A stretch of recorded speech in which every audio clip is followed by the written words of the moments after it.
Small chance of success. What are we waiting for?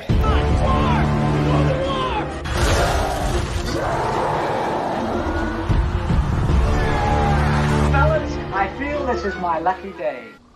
Brilliant.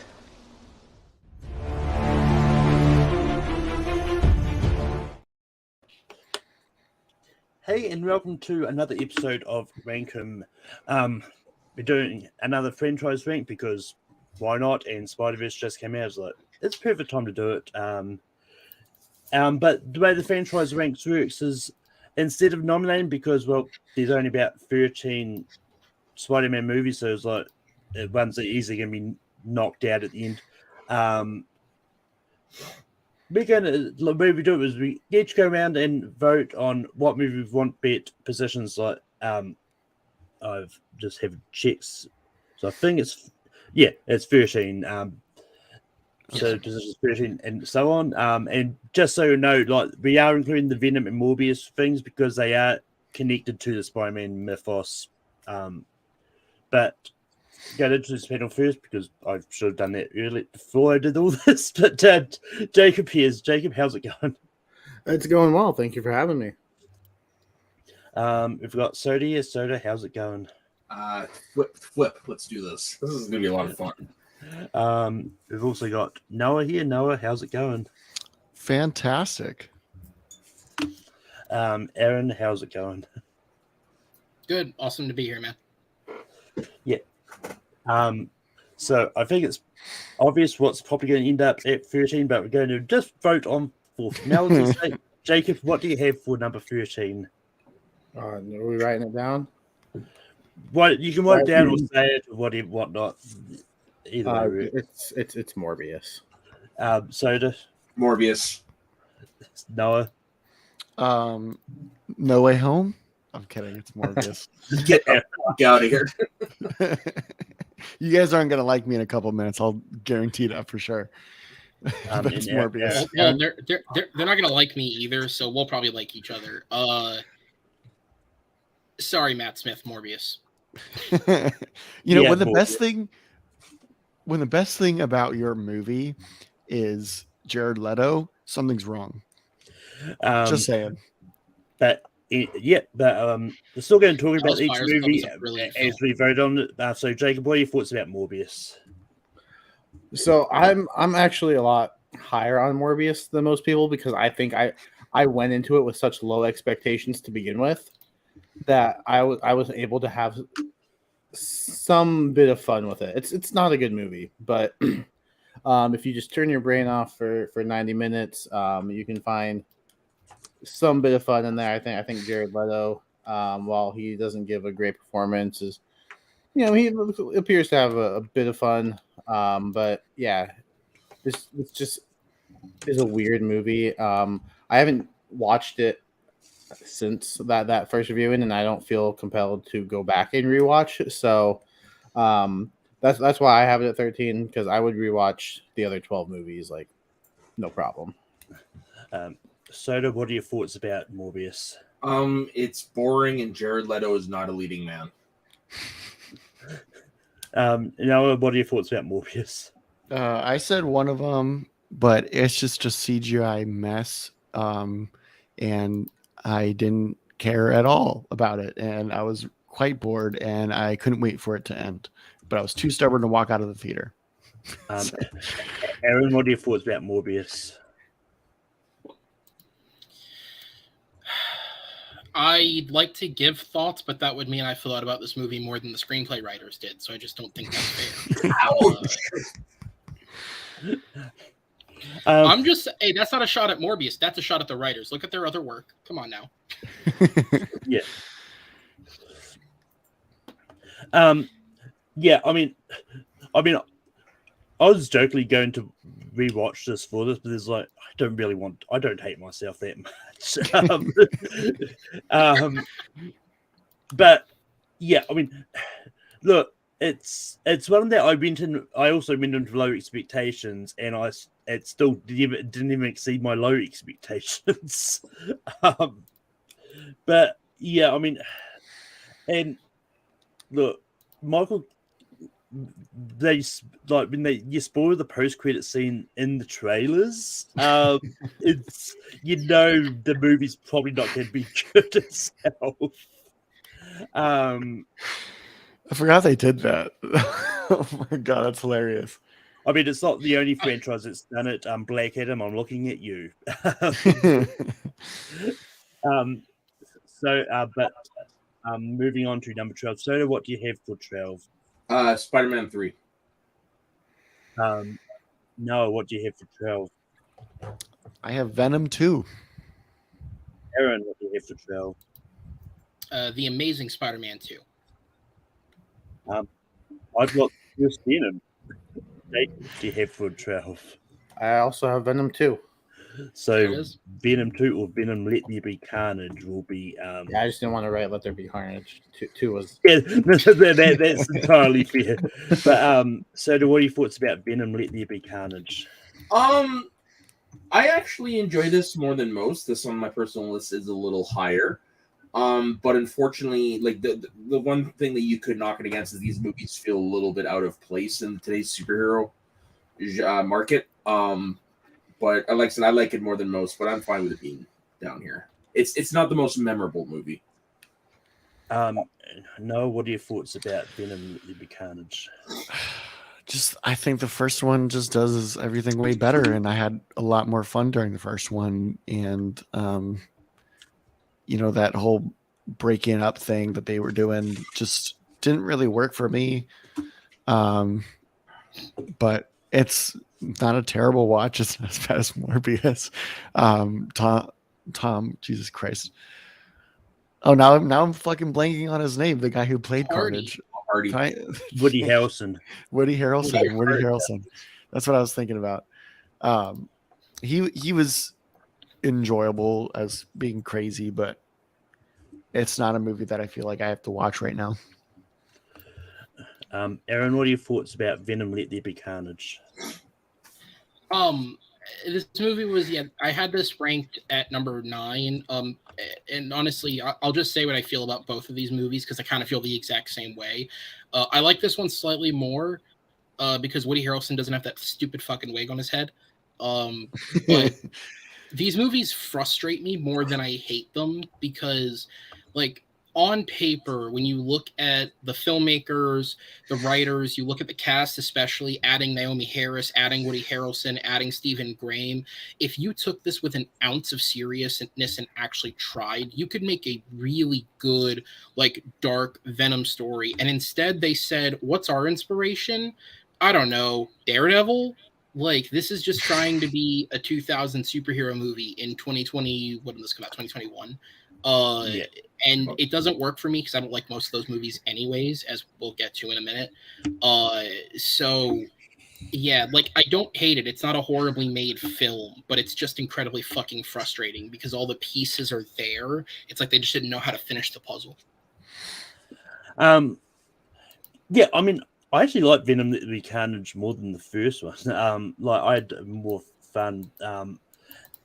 I mean, they're both still in my lower part of this on my list, but and Let There Be Carnage wasn't that. This is the one I'll actually watch for the first time for this because for some reason I just never got around to it. It's like, yeah, I'll get to it when I get to it.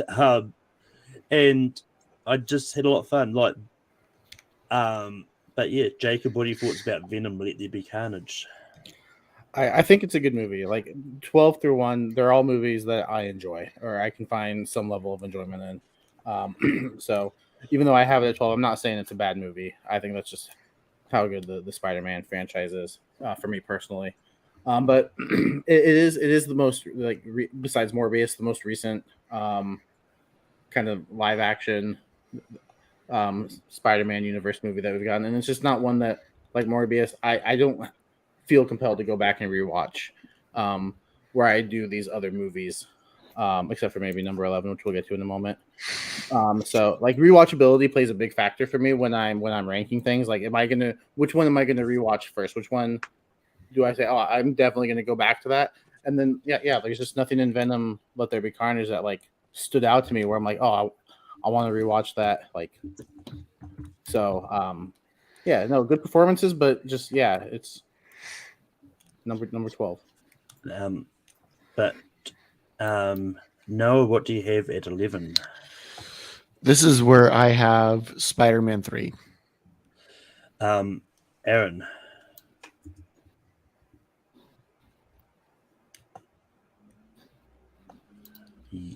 Aaron?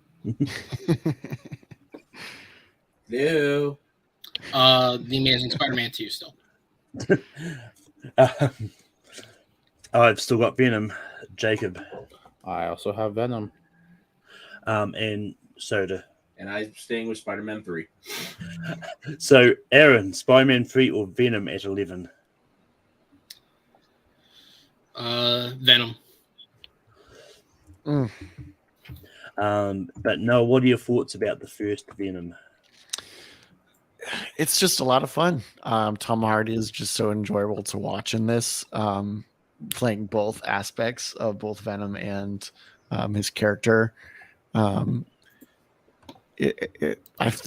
mean, his chemistry with Michelle Williams isn't really there, but that's not really a problem because the chemistry is between Venom and I'm forgetting that character's name because I'm so professional and did tons of research for this, but I just think it's a lot of fun to watch, and seeing Venom for the first time on screens in a live action, it was just so cool to see him like eat dudes and just mess them up.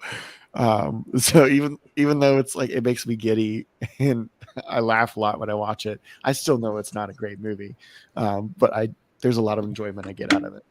Wait, you said this is the first Venom on live screen. How old are you? Oh, wait, no. I'm just kidding. I'm kidding. Okay, I was just like, I'm lying. I wasn't thinking of the one I just said. My bad. But Aaron, what are your thoughts on the first Venom? Everything I said about the second one, except I think it's slightly worse, and replace Woody Harrelson and Naomi Harris with Academy Award nominee Riz Ahmed. Seriously, this movie, like, I'm not kidding when I say this. This isn't hyperbole because he said it. This movie made him rethink doing blockbusters. Like, that's how much he's wasted in this. Yeah, I mean, the first Venom is a lot of fun. Like, I think Tom Hardy was a good choice to do the dual personality thing personally, because so I think it was him that recently did. It was that movie where he played twins. Or I can't remember what it's called now, but yeah, I think that Legend. I think is what. Oh, yeah. Legend. Yeah. So I mean, I think it was perfect casting. I think, I'll say, I think if they had have included a Spider-Man or something in this, it might have made like more sense. So I think when this was announced, like a Venom movie without Spider-Man, I don't know how it's going to work. But they somehow made it work and made it somewhat enjoyable. But yeah, it's one I'm probably not in a hurry to go back to. But Jake, what are your thoughts about the first Venom? Yeah, I think it's fun. I think the the back and forth between Eddie Brock and Venom is fun. But other than that, like there's just not really much that's sticking out to me about this movie. So that's why I have it pretty low. But I enjoy it for what it is. And so, what are your thoughts about the first Venom? I withheld for so long to watch this movie for whatever reason or another. It's like, I'll get to it when I get to it. And then when I finally did, I'm like, I had so much fun with this movie. Yeah, like this is the kind of humor that they were going for in this movie is kind of right up my alley. So I might have enjoyed it more than most. Like on my personal list, it's higher than you'd think. No, I think it's more fun and more consistent than Spider-Man 3, which was my original pick for here. Yeah. But moving on to the top 10. Aaron, what do you have for number 10? The Amazing Spider-Man 2. I've also got The Amazing Spider-Man 2. Jacob. Spider-Man 3. Soda. Spider-Man 3. And Noah. Fuck you, Aaron. Spider-Man 3. Spider-Man 3 is going Whoa. to be. I'm just saying. You say that now, it's going to be so much worse in a moment.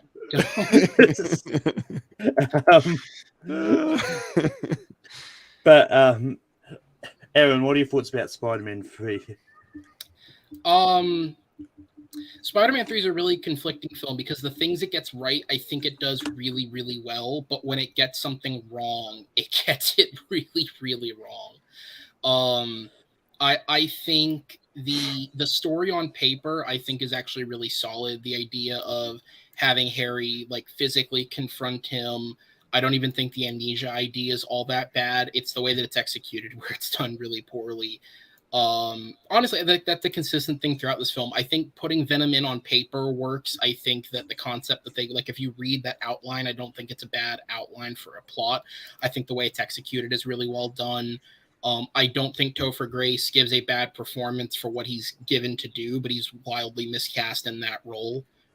Especially when you get to the Venom part of it, like he's just out of place.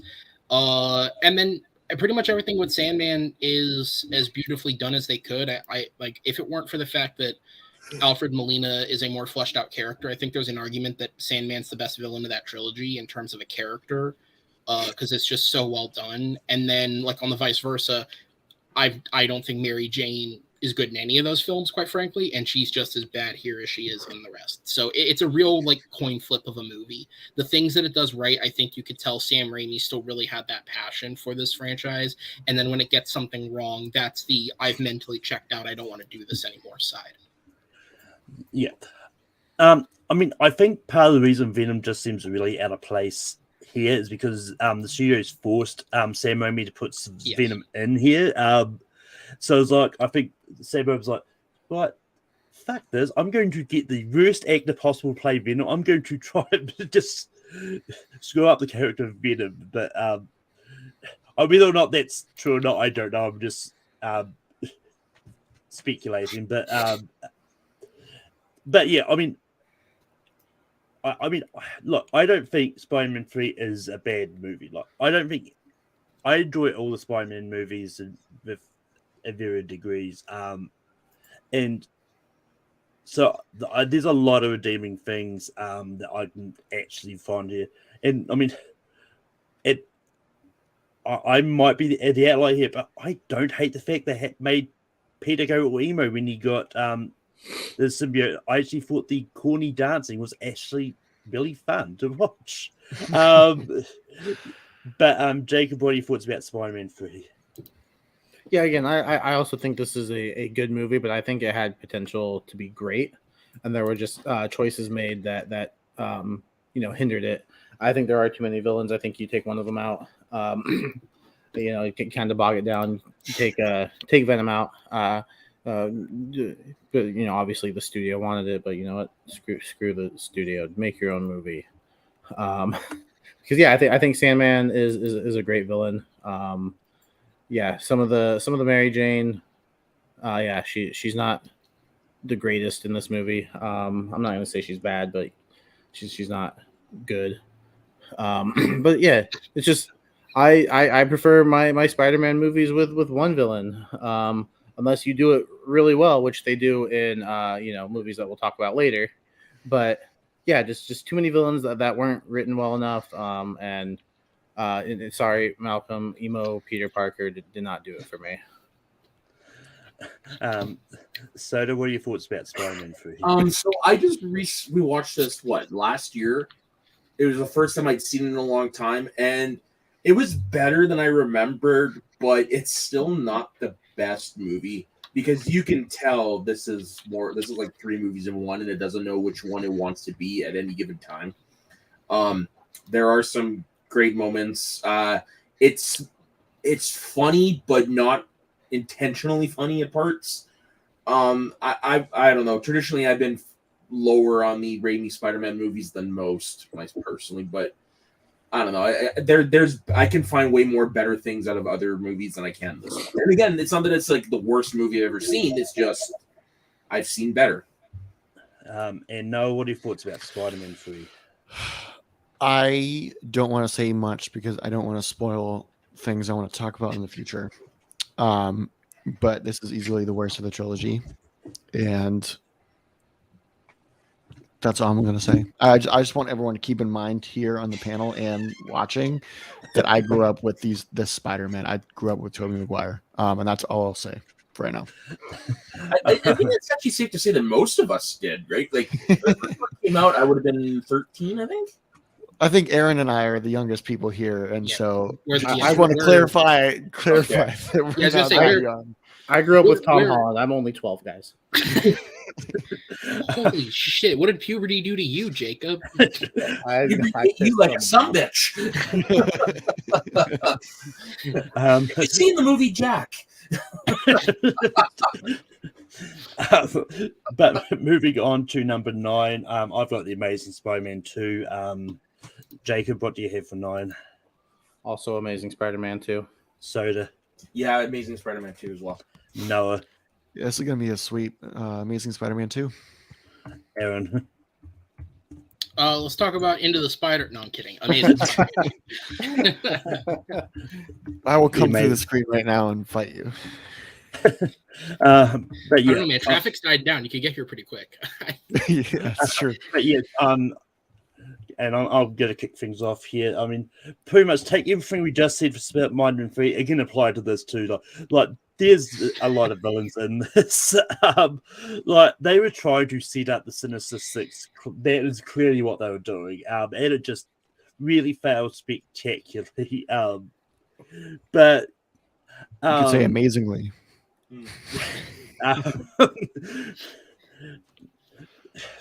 That pun was just superior. But but yeah, I mean, this is just one of those ones that I like Andrew Garfield as Spider-Man. I still never quite bought him as Peter Parker, because to me, like Peter Parker is never supposed to be a cool guy. Like he's always supposed to be on the nerdy side. So I think Andrew, but I mean, that being said, like I don't hate him either. I just think he's good. But the Amazing Spider-Man 2 as it is, like it was a really mess. Like, and then you just had Paul Giamatti who was wasted, and he was the Rhino. Was like, I'm the Rhino. But yeah, Jacob, what are your thoughts about the Amazing Spider-Man 2? Oh, just wait until Beyond the Spider-Verse and Paul Giamatti will be redeemed. No, yeah, basically the same thoughts about Spider-Man 3 apply here, only I think the chemistry and the relationship between Peter and Gwen is better than Peter and MJ in Spider-Man 3, so that kind of puts it over the top for me. And yeah, it just same thoughts, too many villains, and looking back on it,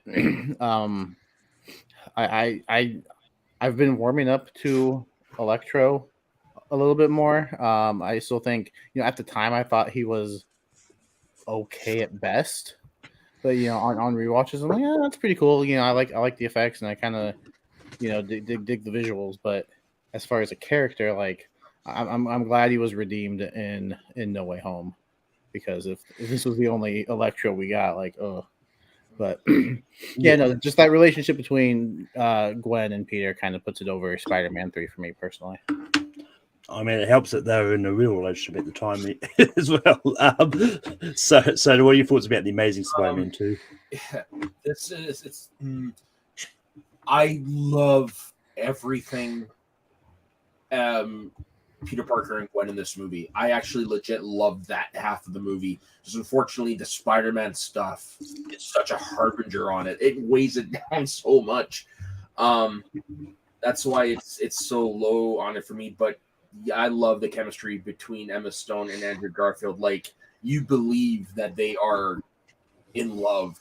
And I remember when she died, and it even got me. It's like I knew it was coming, but it still got me just based on their performances alone. And I like that we finally got his closure in the epilogue that is No Way Home that we're going to be talking about later. But this movie is better. The story, the MJ, the Peter Parker Gwen Stacy storyline is better than the this movie as a whole suggests. Noah, what are your thoughts about The Amazing Spider-Man 2? Even though I'm one of the people that put it here, I really, really, really like this movie. I really like the Amazing Spider-Man movies. I wish I could have seen a third one, no matter how bad it would have been. I just wanted to see more of Andrew Garfield, really, which we did. But everything that Soda just said, I gotta agree with. But it was heartbreaking, absolutely heartbreaking to see Gwen die. But I think the movie had balls in doing that, and was sticking with its decision, which is a lesson that a lot of movies nowadays could learn from, is just having the balls to kill your characters and make them stay dead. Because it creates tension and it creates stakes. But I love Andrew Garfield. I love Emma Stone in this. I really like this movie, even though I have it at number 9. Aaron, what are your thoughts about The Amazing Spider-Man 2? Yeah, I mean, I think The Amazing Spider-Man 2 is arguably the perfect rom-com follow-up to Mark Webb's 500 Days of Summer. I mean, when you look at the chemistry between Peter and Gwen, Sally Field and Andrew Garfield have great on-screen chemistry. I think Dane DeHaan and even Andrew Garfield have good on-screen chemistry. Like, everybody clearly really enjoys being around each other. They're delivering great work. It's just such a shame that the studio forced Spider-Man into this script. It just feels so out of place. It really... Yeah, like Soda said it best. Like, everything about this movie is great until you get to Spider-Man, and then you're like, "What the hell happened? Like, how did this fall apart so quickly?" I don't think the concept for Electro was bad. I think Jamie Foxx was a bad casting choice. Like, because naturally he's a very confident, charismatic guy. And so for him to go to this level of nerdiness, he is really overacting, because I don't think he knows how to do that naturally. Like, just when you look at his film roles across his career, they all kind of have a thing to them, except for this one. He doesn't know how to portray that very naturally. Dane DeHaan's a great Harry Osborn, and I think the two of them arguably have stronger chemistry than Maguire and Franco ever did. Like, that movie, that trilogy as a whole has bad chemistry across the board. With 100%. That's why it's so low for me across the board. But like, Dane DeHaan and Andrew Garfield have great chemistry, but yeah, the Goblin just comes the fuck out of nowhere. Like, it's just so it's so last minute that they're like, yeah, okay. Giamatti's Rhino is not even worth talking about. Like, it's just a joke that he's in this movie to begin with. Like, at the very least, if you're going to shove villains in, Spider-Man 3 at least made Venom a character. Like, say what you will about Raimi hating that he was in the film, he at least made him a character. Rhino's an afterthought in this. He's a trailer shot is what he really is. He is not a part of this film. And let's not forget all the millions of other little cameos they set up, including Felicity Jones as Felicia Hardy, or fucking BJ Novak from The Office playing Alistair Smythe, or like Chris Cooper playing Norman Osborn, who's like supposedly going to be a frozen head in the third film, Shailene Woodley, Mary Jane, not then being in the movie. Cut out of everything. Like, this movie is just... This is like the definition of putting the cart before the horse. Like, Sony had one minor hit after Spider-Man 3, like, critically didn't go over well, and they took the first chance to grab its success and be like, fucking put everything into this, and they screwed it up for themselves, because Sony doesn't know how to not screw it up for themselves. I mean, we're seeing it again, right? Venom was a decent hit. Let Them Be Carnage made more, and now we're getting a fucking El Muerto movie, which who the fuck even is El Muerto? Like... They don't know how to not mess things up for themselves, and this movie is the golden example of that. But moving on to number 8, Jacob, what movie do you have for 8? I have The Amazing Spider-Man. Soda, what do you have for 8? The very first Spider-Man. Noah, what do you have for 8? I may get kicked off right now off the show. Spider-Man 2. Aaron, what do you have for number 8? I thought I'd get more hate for my choice, but somebody else already said it. The first Spider-Man. And I've actually got Spider-Man Far From Home. but the first Spider-Man is going to be at 8. Jacob, what are your thoughts about the first Spider-Man? Yeah, no, I don't have this one much higher. I have this one at 6 personally, so I'm not hating on the choice to have this at 8. I think this is a good origin story. But yeah, the chemistry between Tobey Maguire and Kirsten Dunst just isn't there. But I like Willem Dafoe as Harry Osborn, the Green Goblin. I think he is incredible, and somehow it ramps it up even more in a movie that we'll talk about later. Which I think he does the villain better in that one. But in this one, he's still really good. I kind of dig the relationship between Franco and Maguire. I think it's okay. I think I prefer that over Toby and Kirsten Dunst. But that's not really saying much. Like, yeah, the chemistry in these movies is so at best. But I dig the action. I dig Defoe as a villain. So yeah, it's and I dig the origin story. So I think it's a really good movie. But I just think we've gotten better Spider-Man movies since. So I think that kind of hurts it. But again, still enjoyable. I could watch the trilogy anytime and be happy with it. Soda, what are your thoughts about this first Spider-Man? Yeah, he nailed it right on the head pretty much for my take on it. It's this movie, the pieces are better than the sum of its parts. I'm not big on Tobey Maguire in this trilogy. I like him way better in No Way Home. The chemistry between Mary Jane and Peter Parker, I can't really echo anything more than, yeah, it sucks. The best part of this movie, hands down, is Willem Dafoe. It gives us a lot of great pop culture moments. The score is amazing. And just one of the major downfalls, unfortunately, while they look good, is the costuming, because it really looks like you're watching half the time just action figures talking to each other. But I mean, yeah, it's a good origin story. It's a great place to start. It's just, yeah, Jacob said it right on, nailed it. It's just so many better Spider-Man movies have come out since then. If we hadn't had this, the plethora of Spider-Man goodness that we've had in the last, 6 years, this might be higher. But yeah, no, just the stuff we've got now is leaps and bounds better than this one. Watch El Muerto be somewhat better than this. No, what are your thoughts about Spider-Man? I tried to balance my list between how good I can appreciate the movie to be, even if I personally don't like it, and rewatchability for me, and what I would prefer to put in the DVD player, if kids are still even using this. I do. I had Spider-Man one more a spot above this, but I really enjoy this film. This is probably my favorite out of the trilogy. It's a great origin story. I like the origin aspect of Spider-Man, him being like one of my 2 favorite superheroes.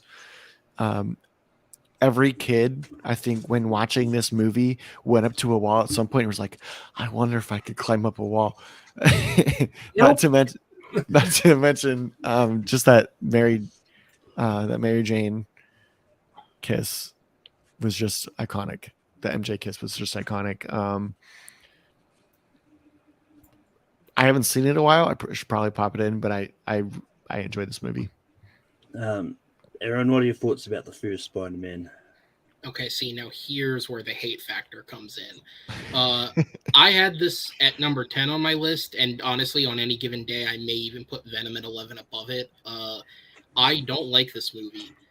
As I said earlier, I don't like basically none of the 90s to 2000s films work for me. It's a type of superhero film that in general doesn't work for me. I think maybe the best of them, I'll say that I don't think the best of them is probably either Spider-Man 2 or X-Men 2, but even then I'm not the biggest fan of those films either. Like I like them and I respect them, but I don't love them. As I've said, I think across the board in this trilogy, the casting of our main trio was just really poorly done. Their individual performances in this, I think, are all fine, but they don't have any real chemistry with each other. I don't believe that Harry and Peter are lifelong friends. I don't believe that either of them are in love with Mary Jane.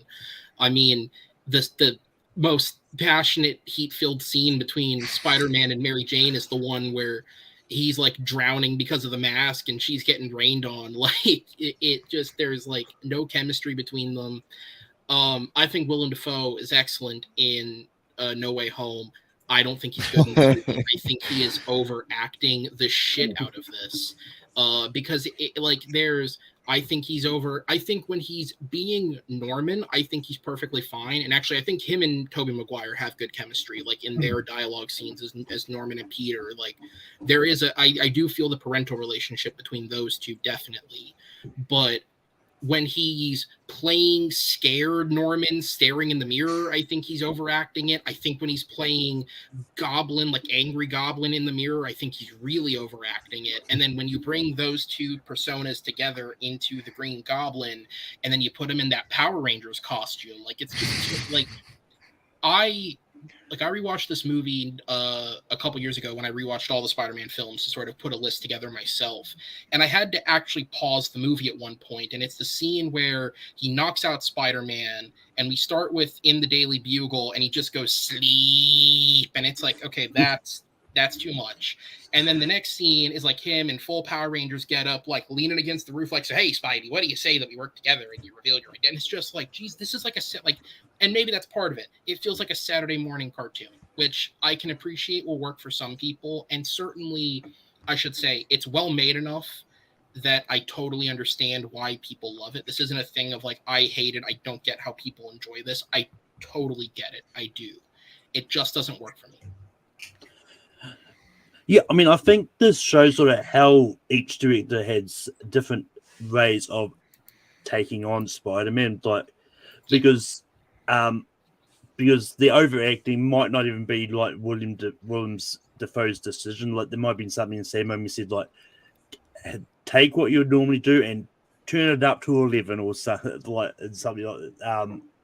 And then John Watts was like, take what you did, then turn it down. I was like, so it.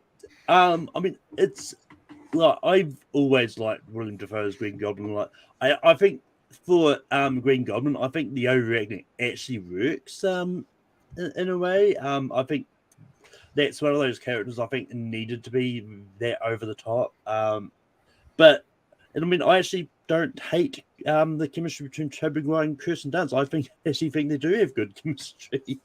But that also like the first Spider-Man wasn't too far off from 8 for me as well. Like it was probably about 6. It was about 6 for me. So, but moving on. Soda, what do you have for 7?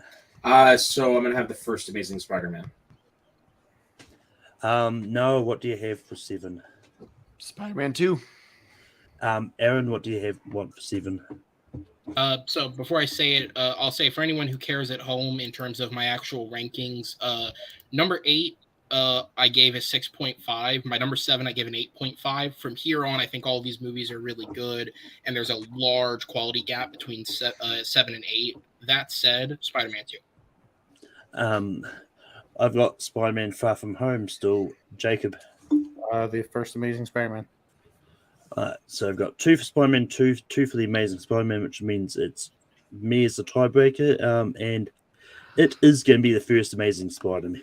Damn it. Oh, there's a reason I like you. Exactly. But Soda, what are your thoughts about the first Amazing Spider-Man? So I actually like this movie. Probably more than most. For some of the reasons that I read earlier, the chemistry between Andrew Garfield and Emma Stone were off the wall. Like I could feel myself swooning the first time I watched it in theaters. I like Dennis Leary as Captain Stacy.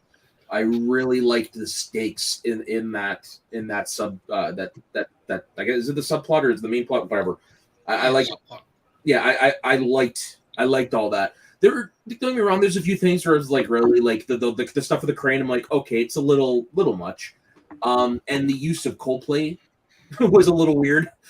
But outside of that, yeah, for a long time this was in my top of the Spider-Man rankings.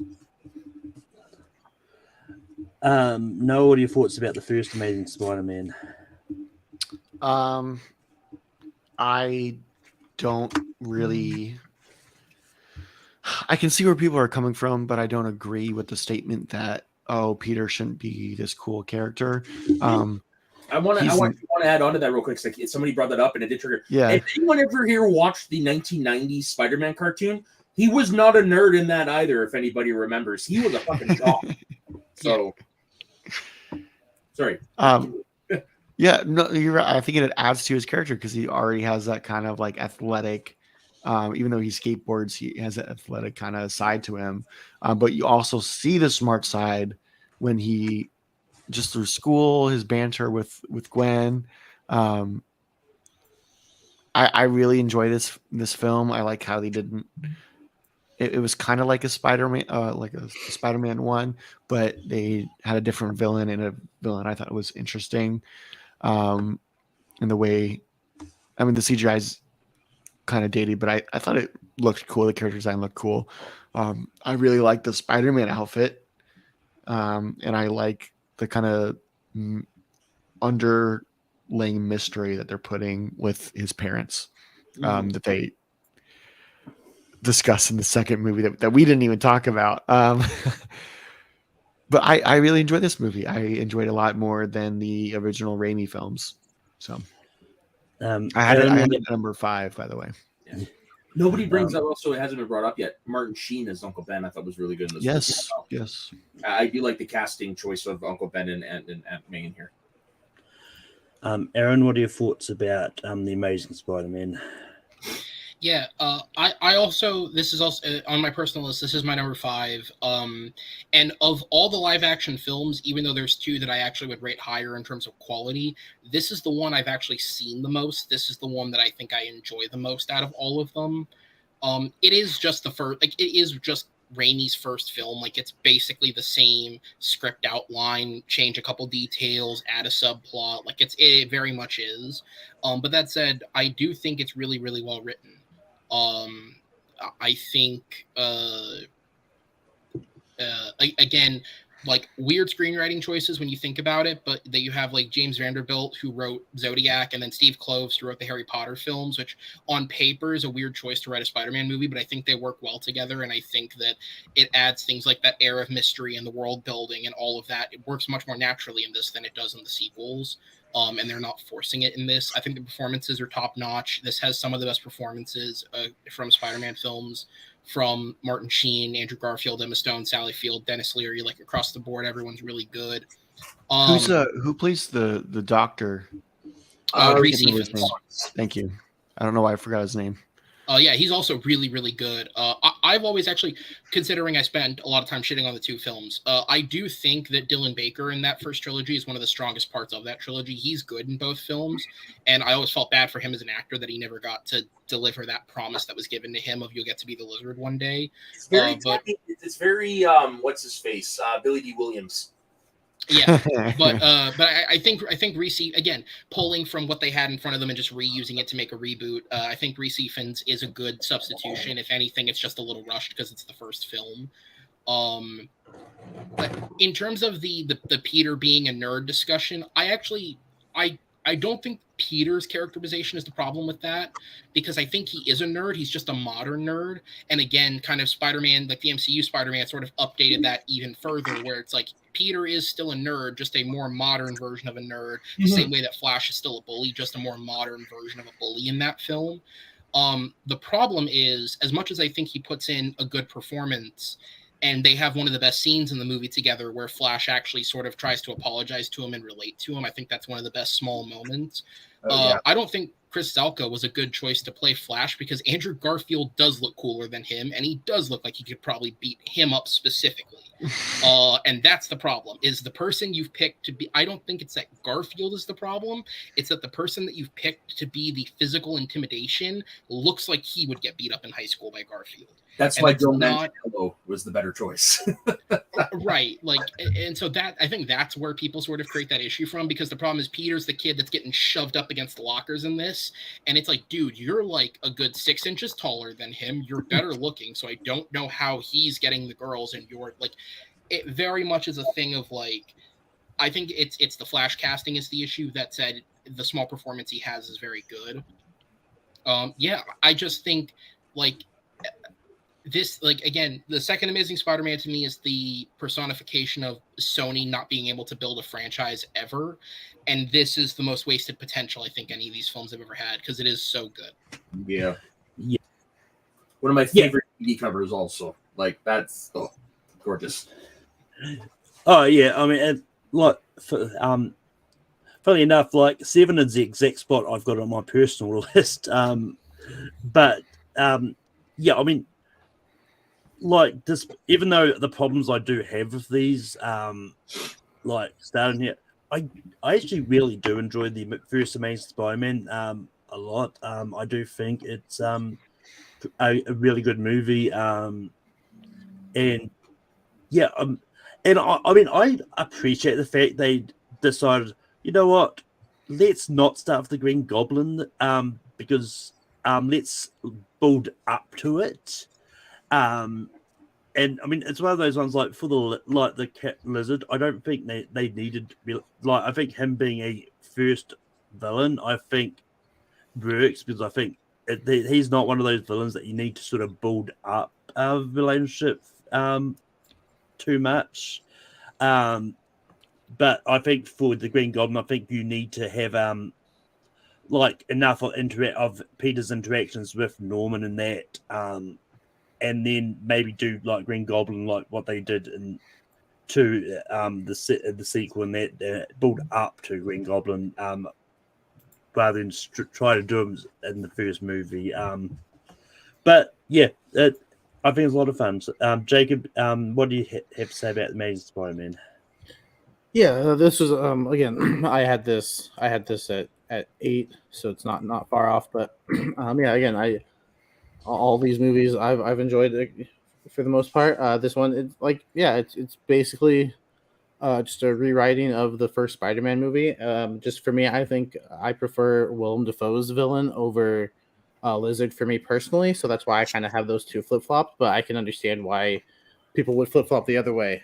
It's just I'm a Green Goblin guy personally. I'm not saying he's a bad villain. I'm saying I prefer Goblin personally. But yeah, no, I dig it. I think the action's good. I think the characters are good. I can kind of see where Aaron's coming from with Flash. I never really thought about it before, but that's a great point. And yeah, Joe Manganiello, who is like one of the buffest nerds you'll ever meet, is a really good Flash. So that makes sense.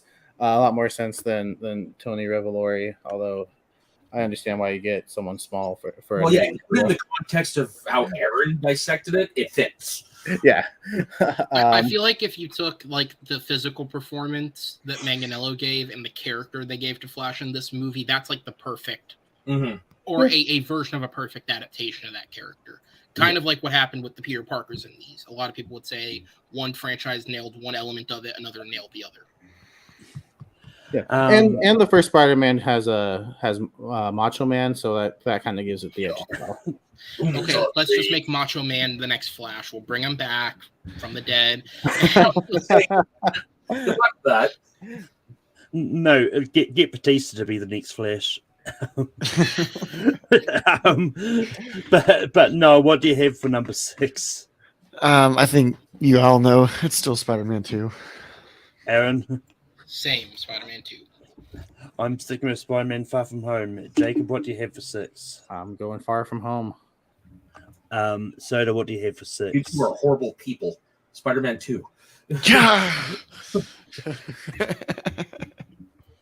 I don't know that makes us horrible people. I think it makes you guys horrible. No, just for how long Far From Home is.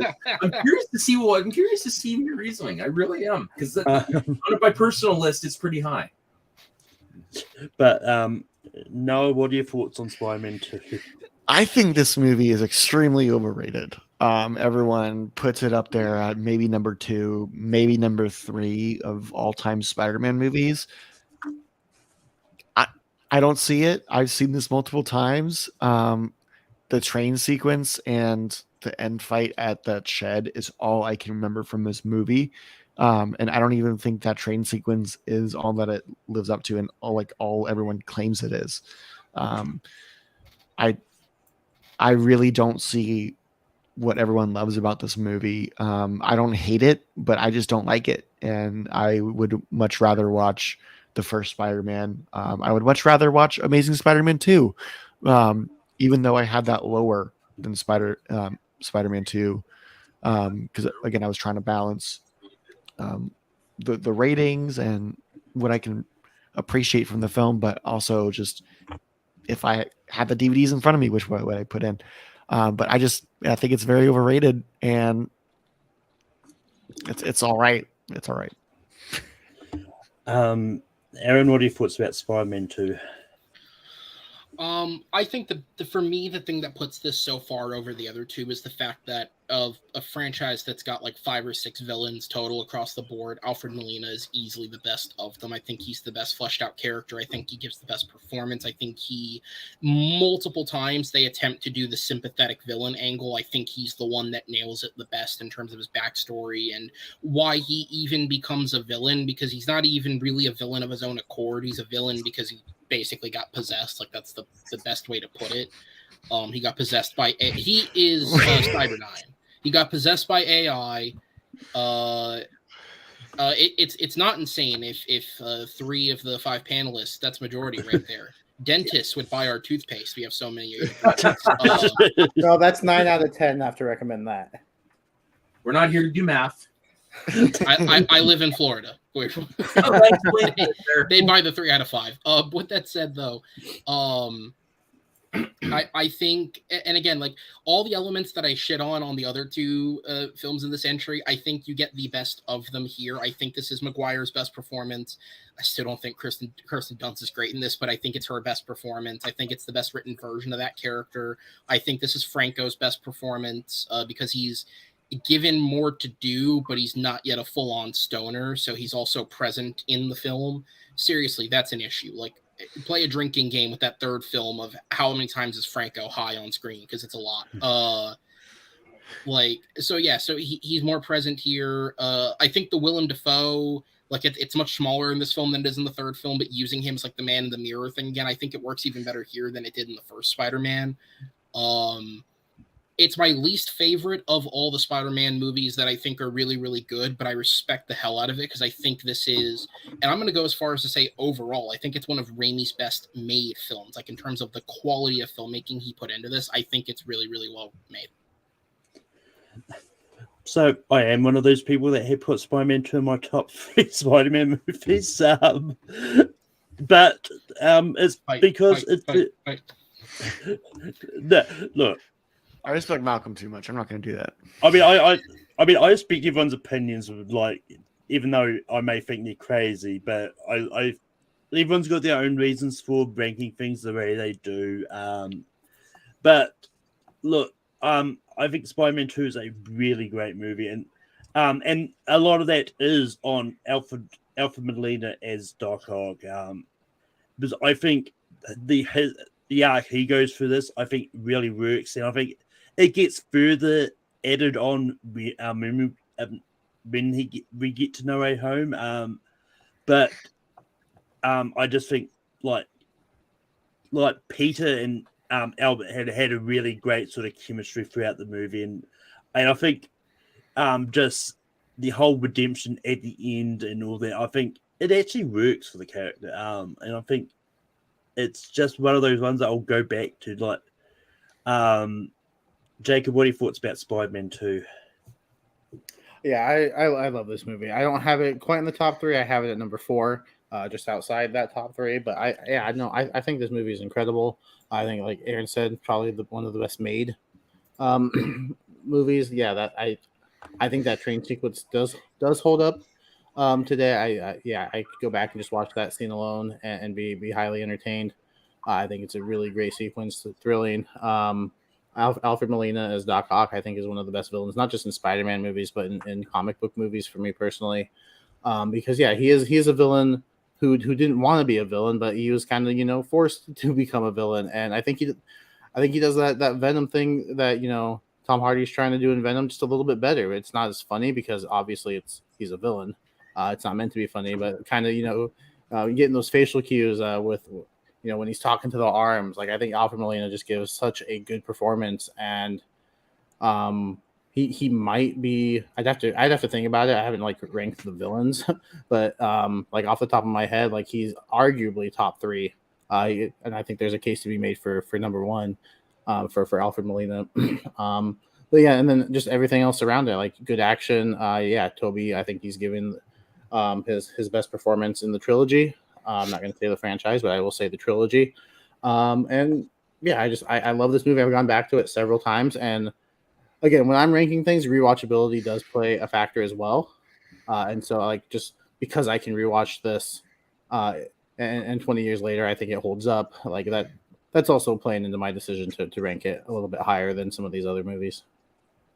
And so, what are your thoughts about Spider-Man 2? So again, I also rewatched this one last year, and this movie doesn't live up to the hype anymore, if that makes sense. There was a time where, yeah, you could have easily have argued this could be the greatest comic book movie, but it once again falls into that trap of there's just so many great things that have come after it.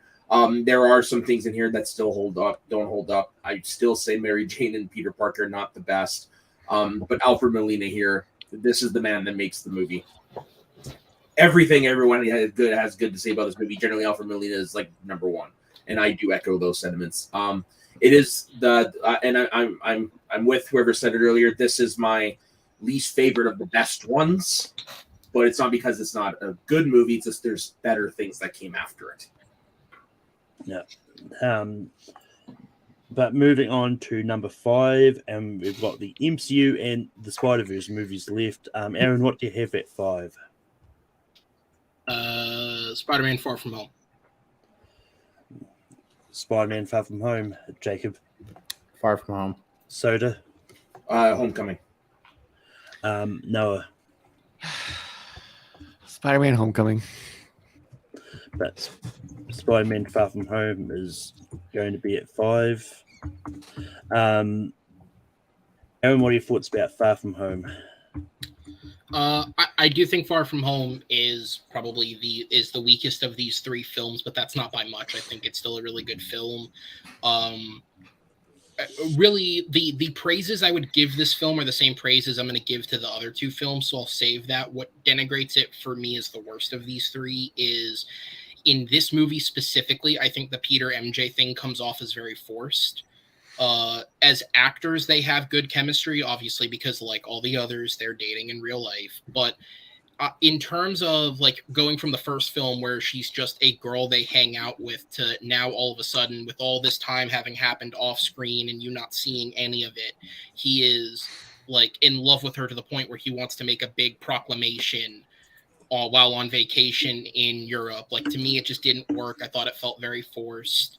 I thought all elements of the romance, adding in a character to compete for her interest, but he's not really a part of the film, that was also forced. And so that didn't work for me. I think Mysterio is probably the weakest of the villains in this series. This specific trilogy. I think Gyllenhaal overacts it a little bit at points. Specifically for me, the one where I just lost it was the bar sequence where he's walking around proclaiming his plan at the loudest of volumes and being like, and you're important. Which, to be fair, that scene has one of the funniest jokes in the film with the callback to Iron Man. But it's just the way it's presented. Like, I get that he's theatrical, and I don't know if they say that he's an actor in this, but I know he's an actor in the comics, so I know that's a part of the character. I just thought it was a little too overdone, considering they had spent a movie setting up who this character was, and then they pull the switch on the twist and he becomes a different character, but they don't really flesh out that version of the character enough for me to buy into him. But that's it. Like, I have 2 real major issues with this movie, and then other than that, all the praises I would give it, I'd give to the other 2 as well. So just when I get to those movies, just think what I'm saying there also applies to this. Those are just the 2 reasons why it's the worst for me. Just to interject there, he's not an actor in this universe. They've never made mention to it. He was just an embittered Stark Industries worker. I couldn't remember. Instead of being a magician and using stage theatrics or whatever, they made him more grounded by using robotics and AI and stuff like that. Okay, so then I would put that towards my criticism and saying they're playing the character like he's still some sort of theatrical person with the way that Gyllenhaal acts once the switch is flipped, but that's not in the character. So to me, it didn't work.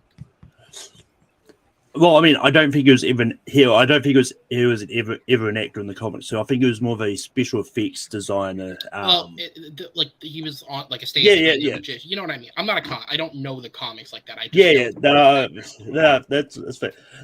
I mean, I mean, I actually think Mysterio is one of the better villains in this. I'm not really saying he's the best, but I think he's definitely up there with the villains that was introduced in these in the MCU. But and I think it's just one of those ones like the reason I had this sort of a little bit lower, I think Far From Home kind of suffered the whole coming after Endgame thing, because I think anything that was going to come directly after Endgame was not going to live up to the Endgame, to how good Endgame was, and I think to me that's kind of what happened with Far From Home. Like, I still like it, like just like all the MCU movies. I like all the MCU movies to varying degrees. So like, and Far From Home I do enjoy, but some of the same criticisms, like just throwing in this random Brad guy who's there as a like vying for affections, which was really weird. I mean, I will say I do like the whole like montage sequence where they kind of recapping the blip and that, and showing all the people, just all the band just randomly are reappearing in the middle of this basketball game and just causing chaos and all that. But I just think with the whole blip sequence that was just fun. But it's a still good movie, and I do enjoy it. I mean, if anything, I think having Talos and the Skrulls in here seemed a bit forced to me, having them randomly be the ones to come down and help Peter on this thing instead of the actual Nick Fury and Maria Hill. It's just there, but Jacob, what are your thoughts about Far From Home?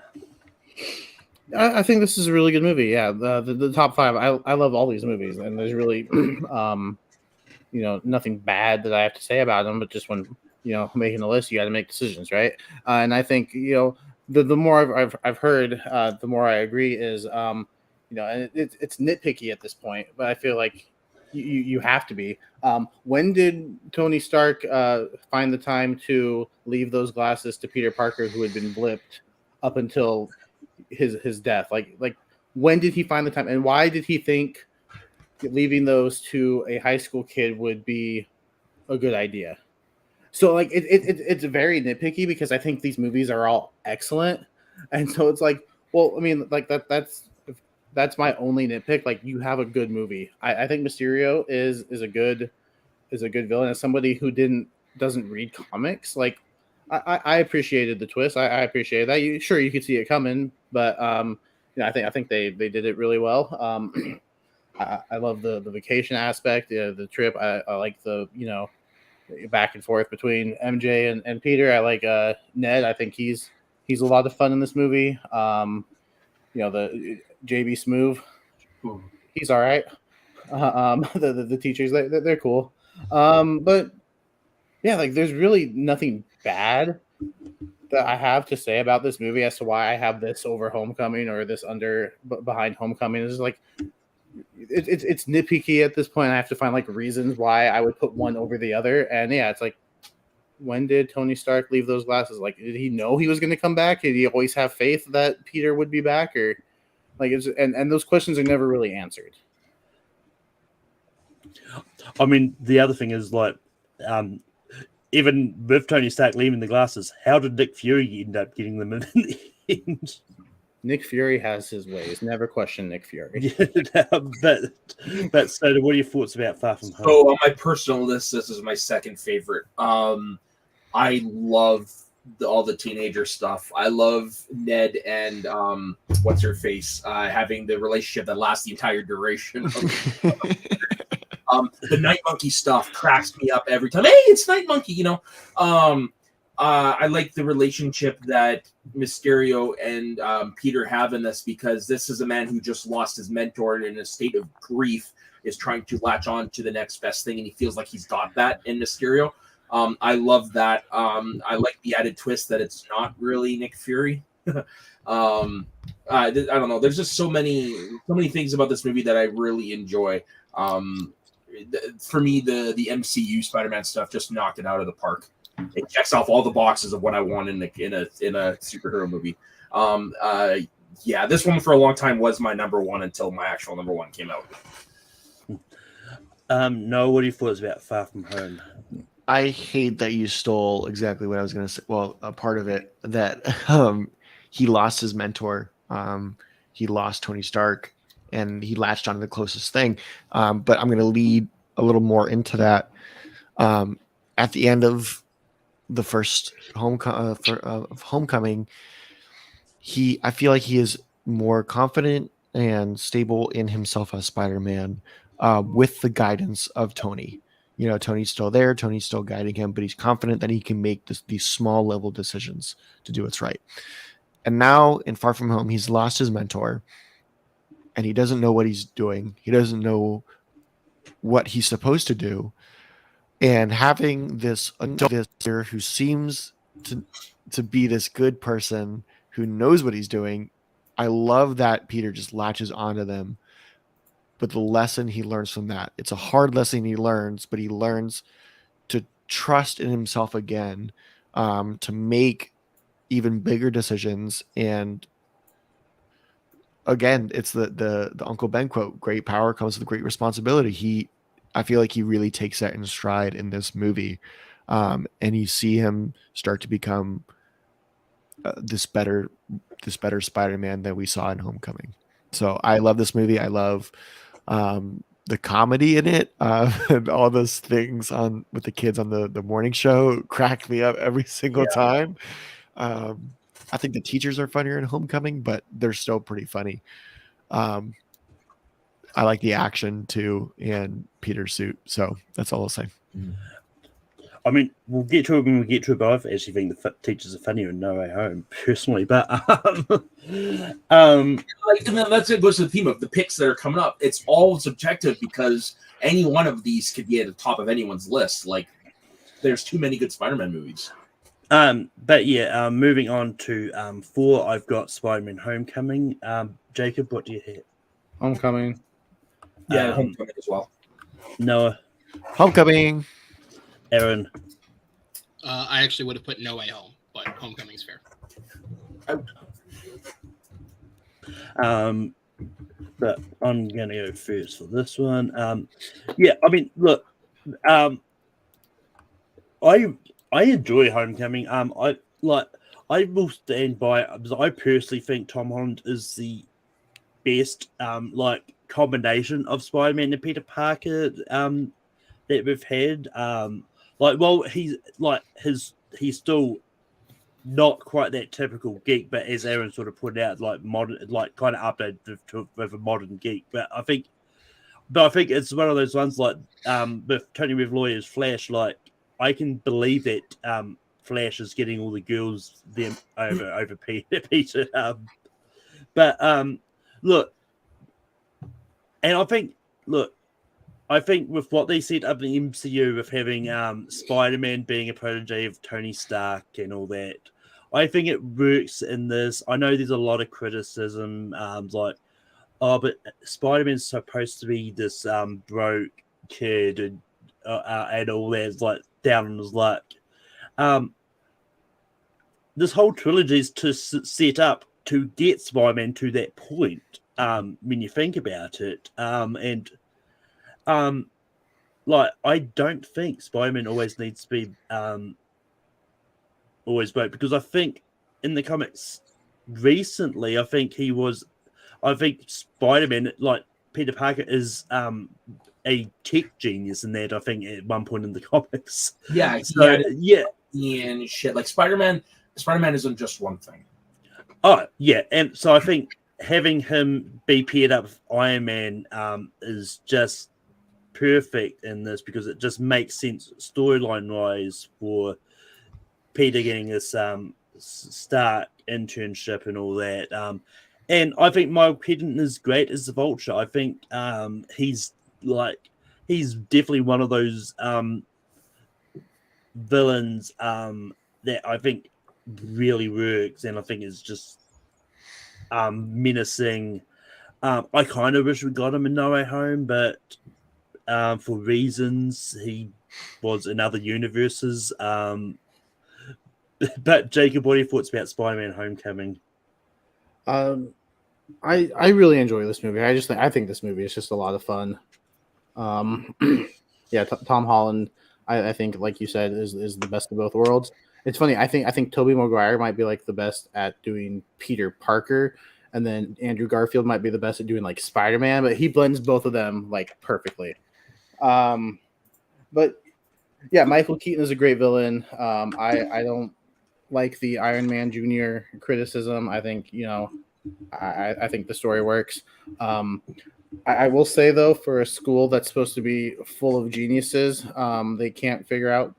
MJ's the only one that can figure out Peter Parker is Spider-Man because Spider-Man shows up when Peter Parker isn't there and he's supposed to.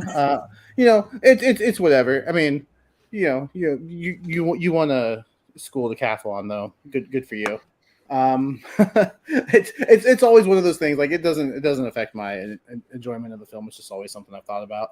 But yeah, Michael Keaton is a great villain. When it's revealed that he's what's her name's father? I can't. Liz. Liz. I was gonna say Laura, but I'm pretty sure that's the actress's real name. Liz, who's I think the first girlfriend from the comic books. Okay. When that reveal happens, like, oh, cool. Now it's gonna get started. Ned becoming the guy in the chair. I think their friendship is just really cool. And when I feel for him though when he takes the time to build that Death Star, and then it's revealed that oh hey, you're Spider-Man, and he just drops it. Like I felt that pain. I felt that.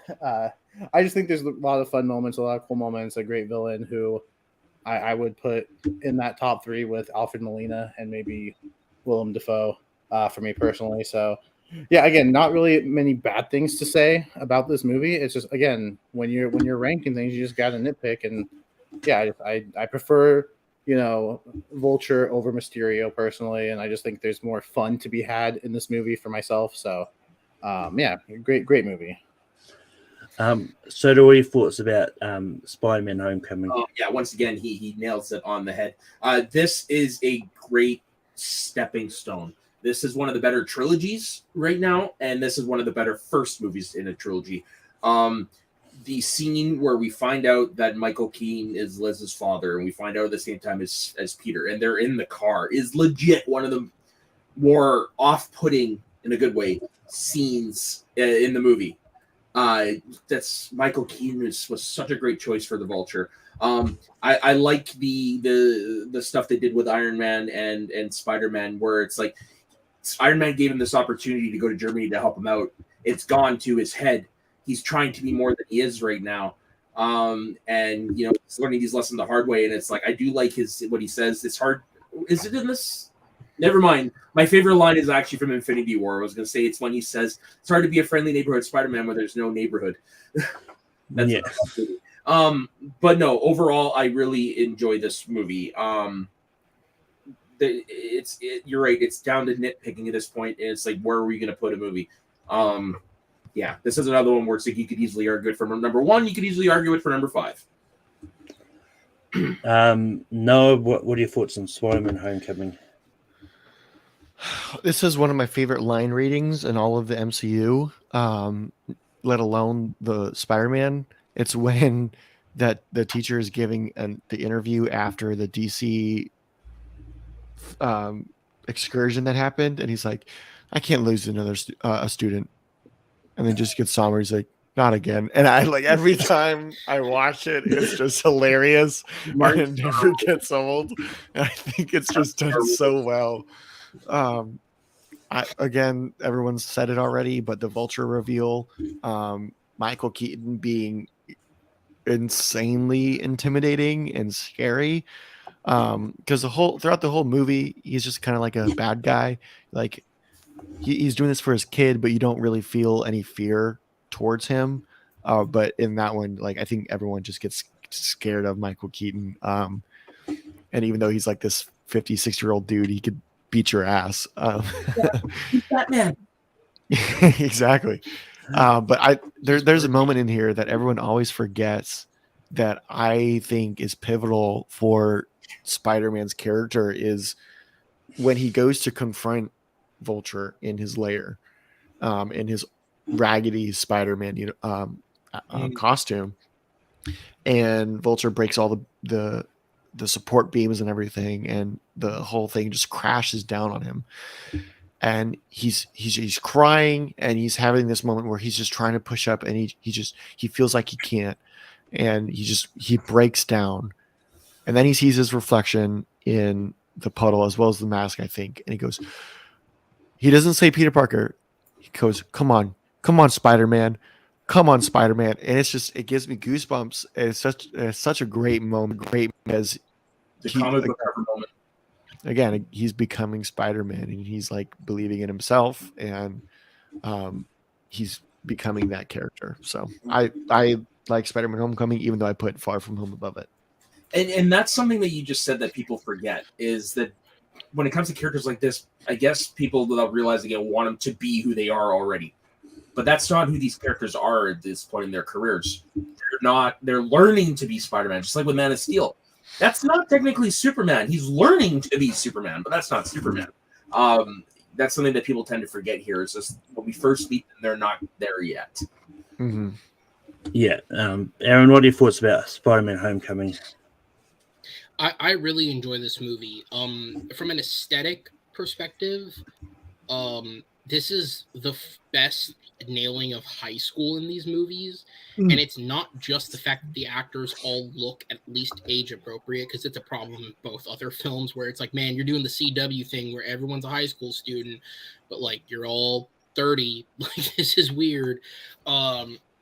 I think like this movie is very clearly going for a John Hughes vibe, but I think that works. Like I think one of the most underrated scenes is the sequence where it's like he's at the party and then he has to, I think it's I don't remember if it's Vulture or one of his minions he's chasing after, but he's like crashing through the lawns. Like that's a very 80s type of thing that they're doing, and I think it works really, really well in the movie. I think overall as a cast, I think this movie might have the best chemistry between everyone. I feel like all these characters feel very natural. There's not one performance that feels wildly out of place, even when a character is supposed to feel out of place. I always sort of like, I know it, but I always sort of forget that like where they go, and this plays into the whole like my criticism of Far From Home feeling a bit unnatural. Like MJ in this movie is just this really dark persona that's just throwing quips out every time she's on screen. Like it doesn't even feel like the same character that she develops into. But that said, I like the approach that they took here, because again, it's like Mary Jane is something between films and animation that's like tried and true and covered. Like you know who Mary Jane is, and I like that they took a different approach with the character. Like I think it's a really cool. Obviously, Michelle, not Mary Jane, but like I like that they took a different approach to this character. Michelle, that I think worked really well. I think Keaton's an excellent villain. I think, and it's not just because, like, forget Spider-Man films, the MCU has a villain problem, and I think that Keaton is one of the best villains in the MCU. He is genuinely menacing when he needs to be. He is sympathetic when he needs to be, especially when the reveal hits of who his family is. I feel like it's for a second, it's like, at least for me, there was like a moment of like, oh, okay, because you've been getting the Liz family side of things throughout the movie, and then you kind of connect the pieces together, but then immediately it's like, oh, shit just got real, because he knows exactly who was hit in front of him, and this is becoming it's going to become a worse problem from here. Yeah, I don't think the Tony Stark thing's bad at all. Spider-Man has mentors in every single one of these films. This time it's just the mentor's a superhero, because we're able to actually do that. He's the equivalent of a Captain Stacy in The Amazing Spider-Man. He's the equivalent of a Kurt Connors role in the Raimi films. Like he's just playing that role, except here he's a superhero, not a supporting character, and I think that works well for this movie. And I also feel like for the first time, like I feel like this might be, despite the fact that everybody seemed to have an issue with like Hot Aunt May, I think this is actually the best relationship between the two characters of any of these films. Rosemary Harris is a great actress, but I just think she's too old. Like in those films, I think she was too old. She feels like Grandma May. That one they went towards the like they went towards the original Stan Lee and Ditko feel, which that was the case. There was a massive age gap. It was more like grandma than aunt. Yeah, and so and you know, in that sense, like I get it, but like here, she does actually feel like an aunt. She feels like there's a thing of like, I'm your mother, but I'm also not your mother, and there's like this weird sort of thing, because I feel like that's a real thing in the real world. Whenever you speak to somebody who was raised by somebody who wasn't their parents, it's like there's a line of like, yeah, they're my parent, they're my guardian, like I listen to them in that sense, but also they're not really my parent. Like there's a weird sort of line that's right there, and I think this movie does it, and these movies in general do it the best. But for me, it really is the high school thing. Like every single Spider-Man franchise has attempted to incorporate some element of high school into these films, and oftentimes they just abandon it really, really quickly because they don't nail it. And I think this time we sort of get to live in that world for an entire film because they really did nail it. And I like that aspect of it. I mean, you can argue that we got to live in this high school sort of feel through the whole trilogy, realistically. Two of them at least, yeah. Yeah. But just the last thing on the whole ad. When they announced they were casting Martin Starr in this as a teacher, I was kind of hoping they would have had to reference his time in the Incredible Hulk. It was like, yeah, I remember this time. There's big green guys smashing up stuff. I got free pizza. But Jacob, what do you have for number 3? This is where it starts getting tough. So today, this is the one I'm going with. If you ask me, you know, later it could change, but right now I have No Way Home at number 3. Soda, what do you have at number 3? So this is with an asterisk, just because of my own personal rule. I don't want rank movies in a franchise that I've only seen once recently, and it's Across the Spider-Verse. But again, that's just because I've only seen it the one time, and I need to see it again to truly be able to rank it. So it's Across the Spider-Verse, but with a little asterisk. Noah, what do you have at 3? No Way Home. Aaron. No Way Home. And I've got Into the Spider-Verse, but No Way Home is going to be at number 3. Jacob, what are your thoughts about No Way Home? I love this movie, and I'm disappointed that I can't put it at number 1. I'm disappointed that there are 3 movies that are in contention for number 1. This is the only movie that I've seen twice in one weekend. I was able to see it like back to back because I'd made plans to see it with friends on a Sunday, and then somebody was like, "Hey, it's Saturday. You want to go see No Way Home?" I was like, "Yeah, I kind of do." And I think this movie just hits everything like perfectly for me because I did grow up with the Tobey Maguire Spider-Mans, and I did appreciate the Andrew Garfield Spider-Mans, and seeing all these characters on screen. It's not like the same level as the Avengers, seeing all those guys on screen together for the first time, but you know, for me it was pretty cool seeing all these villains, you know, seeing the Spider-Men together doing the meme, you know. I think it was a lot of fun. You know, it redeems the villains, I think, that needed to be redeemed.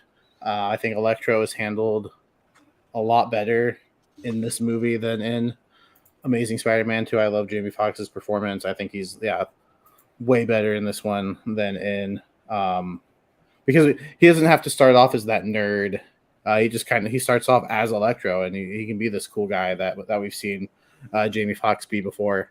Willem Dafoe, I think he amps it up from, you know, the first Spider-Man, and I think if the Oscars recognize superhero performances more, more so than like a Joker. I think Willem Dafoe deserves recognition for that. I think he was incredible. The emotion is there, when Aunt May dies, like every single time I watch it, and I've watched it like half a dozen times, maybe even more. It hits me the same way.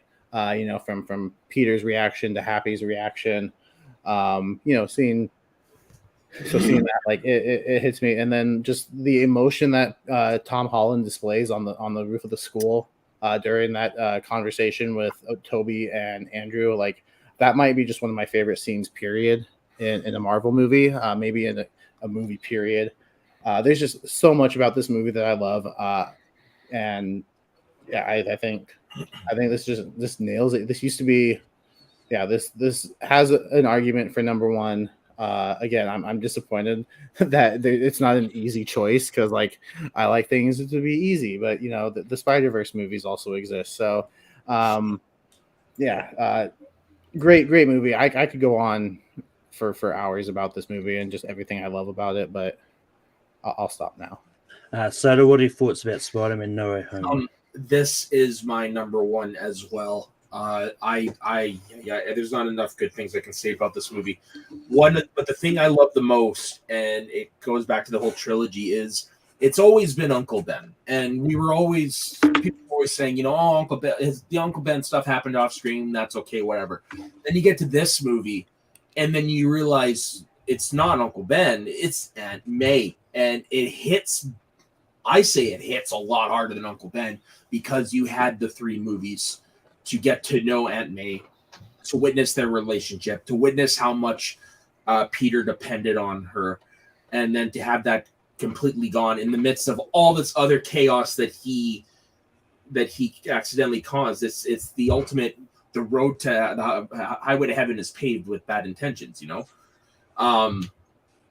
The performances in this are great. You get Andrew Garfield, Spider-Man's redemption, when he saves MJ, which is very great. You see it all on his face, is like, I got it right this time. I say it's Tobey Maguire's best performance as Spider-Man. Willem Dafoe, didn't think he could top Green Goblin as Spider-Man 1. He manages to do it. Wish we got a little bit more Sandman. It is what it is. And I like that we immediately jump into the aftermath of everybody knowing who Spider-Man is now. And we see it right from the very beginning of the school year. We see how it affects everyone around him. I love that they added that because they know him, his friends can't get into college. I really like that added element to it. And then the end of it, when the spell's wiped out and nobody remembers him or remembers anything, and he goes and he sees MJ and Ned, and the look on his face is just like, this sucks, but it had to be done. And he leaves and he goes and he becomes the Spider-Man that we know. That's where he's at now, he is Spider-Man. We've seen his Uncle Ben moment. It ended up being unexpected, but it still hit pretty hard. He now knows what it's like to be a true hero, sort of. And yeah, no, I think for me, this is, again, not to knock any of the Spider-Verse movies. They're really good, but for this one, it's the perfect Spider-Man movie for me. Personal. Noah, what are your feelings in No Way Home? Everyone who says this movie is fan service is right, but that doesn't mean it's a bad thing. Exactly. I think there's a reason everybody loves it. It works so incredibly well. Having Garfield and Maguire there elevate it. I think this movie gave Andrew Garfield's Spider-Man movies a little bit of a revival and a little bit of repentance. Honestly,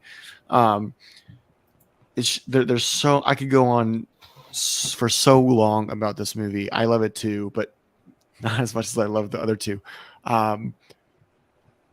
There's moments like at the end where you realize this entire time that you've been watching Peter fight these last 3 movies, he has been pulling his punches. He is stronger than what he shows he is, and he is capable of so much more. And you see that with his fight with Green Goblin and the way he is just totally whamming on this guy, not caring, just following through. And that moment where Peter, where Jesus Christ, Tom Holland grabs the glider and he's right there about to stab Green Goblin, because he's going to do it. He's not threatening. He's not posturing. He's going for it. And Maguire just steps in, and he doesn't have to say a single word. And he just looks him in the eye, and you hear the entire conversation. You hear the entire conversation, and you understand. And Tom understands. And it's beautiful, and I love it. And just another point before I go at my time, they fix the mistake in the original Spider-Man by taking the mask off of William Dafoe and letting him facially express himself.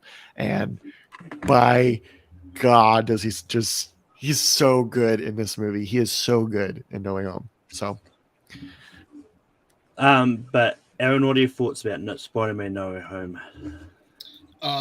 So I'm going to take a sort of a different approach with this, because this is fourth on my list, which it feels weird to say with something being fourth, but that is seemingly, based off the reactions, very much lower than what most of the rest of the people would have. I should say, I agree with everything you guys have said, and I agree with everything Malcolm's probably going to say about this movie. There's a lot about it that's incredible. I think all the actors who I've said didn't give strong performances in previous films, I think they all came back and gave it their A game in this. I think even actors who did give good performances, like Holland, like Marissa Tomei, like Garfield, I think they're excellent in this. Like across the board, there's a lot that's great about this. It's also arguably the best made. Like I think John Watts really grew into this as a director, and I think that he found his way into it. That said, this is one of the few examples of a movie for me that was soured by outside things. And 90% of the time, I will preach that you shouldn't let outside things sour a movie for you. But again, if we're nitpicking, which is what everybody said, that is what this movie is for me. Because, as somebody who, again, if anybody watches my channel, TMG Entertainment, like I'm very much involved in the news cycle and paying attention to things about that. We have a whole show dedicated to it. This movie and WandaVision single-handedly ruined pop culture around these movies for like history, because we spent an entire year going back and forth about, are these guys in this movie? And everybody was searching and searching and searching and searching for the answer. And it's now ruined surprises in films, because people are now in this mindset of they want to know if something's happening. Otherwise, they're disappointed if it's not. And like we saw with Doctor Strange, right? Some of the negative reception to that film was not about the movie itself. It was about the fact that people were so fucking convinced in their own mind that people were going to cameo in this film that they didn't, that's now a bashment against the film itself, right? So this movie's ruined like news culture forever, unfortunately. The other part of it is, as somebody who really preaches with the first two films, that I love the high school element of it, and I love the personal growth in Peter. That cliffhanger at the end of the second film is one of the greatest cliffhangers in a superhero movie ever. Like just the reveal of everybody knows who this kid is. Like I think it's an excellent, excellent reveal.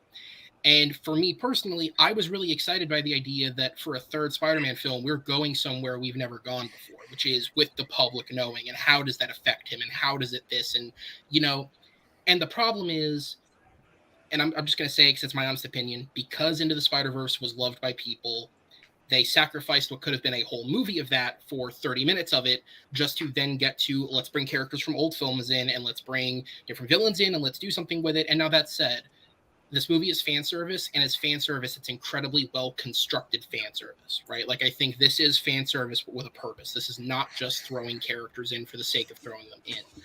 But that said, I find what they did personally just more disappointing than what they had set up previously. Because I think a full movie with just an original villain that focuses on the actual psychological effect of people knowing who Spider-Man is and how that affects him, and where it's not overwashed by bringing in all these villains, because once they're introduced, the movie's not really about that anymore. It's about these villains and saving these villains, and it's about the time clock with Strange. When's he going to come back and stop all this? And then it's about, you know, you dive into a bit more of the emotional stuff with Peter when the Spider-Men come in, sure, but it's like, I think the setup that they gave this movie, like I don't think I'm crazy to say that this was not the original plan. right? I feel like when they wrote this film back in 2017, their plan was not, or the second film in 2017, their plan was not to do a third film with 3 Spider-Men in it. I think that changed because they thought about going into the multiverse, and then Into the Spider-Verse did really well, and they hopped on that hype train because that's what Sony does. And this is the best made version of it because Kevin Feige is a producer, and he's a hell of a producer who knows how to make a movie. But that said, it's not what I wanted in this film. And so if we're nitpicking in order to find a placement, that said, I still gave it a 9.5 out of 10. It's an excellently made film. But if we're nitpicking to find a place on a list, the fact that this movie, in my eyes, could have been even better than it is, and it sacrificed that for fan service, because it is what it is, that's what puts it below the rest, because I feel like it gives up its own story in service of also servicing other characters from other universes. Because you're right, a part of this movie is cleaning up the messes of other universes. And I would have preferred it to just be about Holland. As cool as that Garfield moment is, I think the universe that accepted that Garfield wasn't going to get another chance. And this put that back into the spotlight. So it's cool that it happened, but I think it would have been better if it hadn't, which sounds crazy to say about a movie I gave a 9.5 to. And again, I can't stress enough. Everything else you guys said, because I know I sound like a negative asshole, everything else you guys have said, I agree with tenfold. This movie is great. But that's just my feeling towards it. It's a very conflicted feeling. Yeah, I mean, I will slightly disagree on your notion that you think that they had another plan for this. I think Kevin Feige is one of those producers that thinks 10 spaces ahead. So I think I wouldn't be surprised. I wouldn't be surprised if they had planned out that this is the way it was going to go, because I think Feige may have known he wanted to delve into the multiverse at some stage. And so the fact that this is came on the heels of Multiverse of Madness and all that, because yes, even though it is Sony making them, Multiverse of Madness was after this. It was so Multiverse of Madness was made to be produced before this movie. The pandemic and production. Right. Okay. Sorry. Yeah. So Sony was much more gung-ho with their productions than Disney was. So they pushed this movie forward in production, partly so that they could get Holland to then go shoot Uncharted. And so it got bumped ahead of Doctor Strange after the fact. Gotcha. Actually, to give you an example, Ned in this movie having magical powers, originally that character or that part of his character was actually just America Chavez, because she would have already been introduced. She would have been the one opening the portals because that's her power. But when they had to flip the films, they didn't want to have to introduce her in this movie. Gotcha. So they cut her, and I guess they flipped a coin and came up with giving powers to Ned. I should say, I said that really negatively. It's still a cool idea. I don't care. No, I mean, it's a great way to come about it. Hey, it's the point. Yeah, I mean, no, it's one of those ones this whole production of this was even most movies were screwed because of the pandemic. We can all agree on that. But yeah, no, I think even though it is Sony making them, I think Kevin Feige still had a hand in going, oh yes, look, this is where I want Spider-Man to go in the MCU. Can you make this happen? And I think Feige is that he's not one of those guys that go, you have to do this, this, and this. I think he'll try to find that common ground that makes it work for Sony as well. And I think No Way Home was that perfect sort of merging of all that. And look, people always go, "Oh, fan service is bad. You shouldn't fan service." I'm a fan. I want to be serviced. And it's, put that on a poster in Hollywood. Yeah. I'm a fan. I want to be serviced. So, look, fan service is not a bad thing, and especially if it's done right. And I do like, and I mean, I know we didn't talk about this when we talked about Far From Home, but I think having J.K. Simmons coming back as J. Jonah Jameson as a different version of J. Jonah Jameson, and we'll get more into that when we get to Spider-Verse. I think it works that apparently in every universe of the Spider-Man movies, it's only J.K. Simmons that can ever play J. Jonah Jameson. And can I just say, for what it's worth, I love that, like, I don't think this is a spoiler thing. I love that Sony is at the point where they're just like, J.K. Simmons is J. Jonah Jameson. I don't care what universe you're in, he is. But can we just give a shout out? If the reports were true, can we just give a shout out to the almost casting that was Ice Cube in the third film? Because I think that also would have been a very different but cool version of that character. I feel like he brings that same angry energy, just, in a different, think Jump Street, but J. Jonah Jameson. Awesome. But yeah, I mean, I think No Way Home is fantastic. It's also my number one at the moment. But yeah, it's just one that I think works, and I mean, it's one of those ones that I do think like some of the villains were barely needed, like Sandman and Lizard. Like they were there because like they knew who Peter Parker was Spider-Man, but it's like they really had nothing else to do in the movie. While I get that a lot of their stuff was done sort of off-site as a voice. Like, those two specifically never saw the set, so no. Yeah, and it's one of those ones like I love how the trailers are coming out. Like everyone's thinking it's like, oh, they're bringing back Doc Ock to be the main villain, and they completely flip the switch, and it turns out there was going to be Green Goblin all along. There was going to be the major villain in this, and I think that worked. And just the whole switch, and there's like Norman's on sabbatical, huh? It's just a perfect and yeah, no, I think William Dafoe did come up, and when we did our superhero movie performances, that should have been nominated for an Oscar, because I totally agree. Like, and I mean, hold on. While we're tangenting, people who were on that panel, what crack pipe were you smoking for some of those picks? Good God, guys, come on! Sorry, I just had to say that. Love to the show. I will say Jay Burns was the one that pitched for J.K. Simmons to be nominated. That's not the worst pick. We can talk afterwards, but but yeah, and honestly, I think No Way Home definitely helped sort of influence maybe a little bit on where Sony was planning on going with Spider-Verse anyway. So I think it was kind of that perfect melding of like what they already did with Spider-Verse prior to this, and then so yeah. But we can talk for hours on No Way Home. We probably talk for hours on the next one, but we're going to go straight to number ones. But Jacob, what do you have as number one? We'll talk about number two. Okay. First, well, I wrote down my number two because I thought so. Yeah. My number one, it's Across the Spider-Verse. So what is your number one? By proxy of how things turned out, it's Into the Spider-Verse. Noah, what's your number one? With the same caveat that Soda had said for his previous choice, because I've only seen Across the Spider-Verse once, I cannot put it at number one, so it's Into the Spider-Verse for me. Aaron, what do you have for number one? I've seen it 3 times, so Across the Spider-Verse.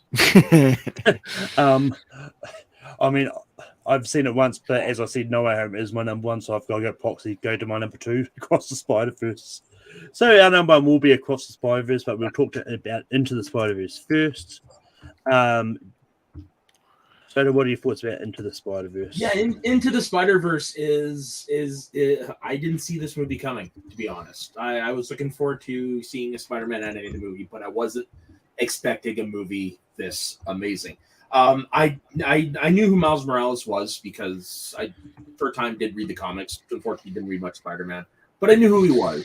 This movie made me a fan of the character, and then to bring in different Spider-Man from the Spider-Verse. Actually, first off, I like how they subverted things by having Chris Pine as Spider-Man at the beginning, and then having him die for Miles to become Spider-Man. I did like that.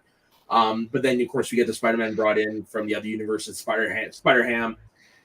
Spider-Man Noir. What's the manga? What's the robot one? Penny Parker. Yeah, the girl's name is Penny. I forget what the hero name is. I think it's just Spider, but with dots in between it. Yeah, I know it's like written robotically. But yeah, no. this movie was just an unexpected delight. I really like it. I love how they did, like their Doc Ock is a female in this one. Actually kind of like that. This movie introduced me to Spider Gwen and immediately made me fall in love with the character. I am a big fan of Haley Steinfeld's performance as that character. I really like Mahershala Ali as Uncle. What the hell's the uncle's name? Aaron. Uncle Aaron. I knew it began with an A. This is an unexpected masterpiece. But no, what are your thoughts about Into the Spider-Verse? I have never been shy stating my love for this movie. I've stated on my podcast, McLovin's movie moments, by the way. Shameless plug there. That it is my favorite Spider-Man movie. It is one of my favorite movies of all time. Whether it's top 10 or top 5, I haven't decided yet. I cannot stop loving this movie. I cannot stop watching this movie. I do not think there's a single moment you could trim from this movie. I think it all works. You guys could probably argue and that's totally fine. This is one of the most satisfying movies I've seen. Again, like Soda, he's stealing everything I'm saying tonight. I loved Miles from this movie. I loved Spider-Gwen from this movie. But it has one of my favorite movie moments of all time. And that is when Miles becomes Spider-Man. You can sense the theme here.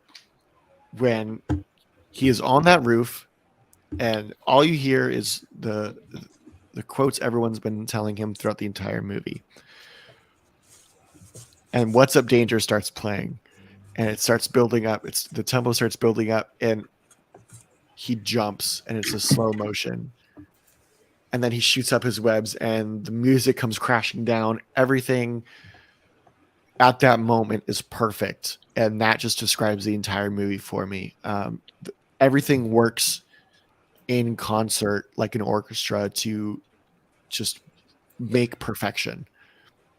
And I haven't digested my feelings long enough, and I haven't seen it as much across the Spider-Verse that is to be able to fully compare it. But so as of right now, Into the Spider-Verse is my technical number one. Aaron, what are your thoughts about Into the Spider-Verse? Here's a shameless plug. I was on the podcast episode of Into the Spider-Verse on McLovin's movie moments, so check that out as well. With that said, yeah, I love this movie.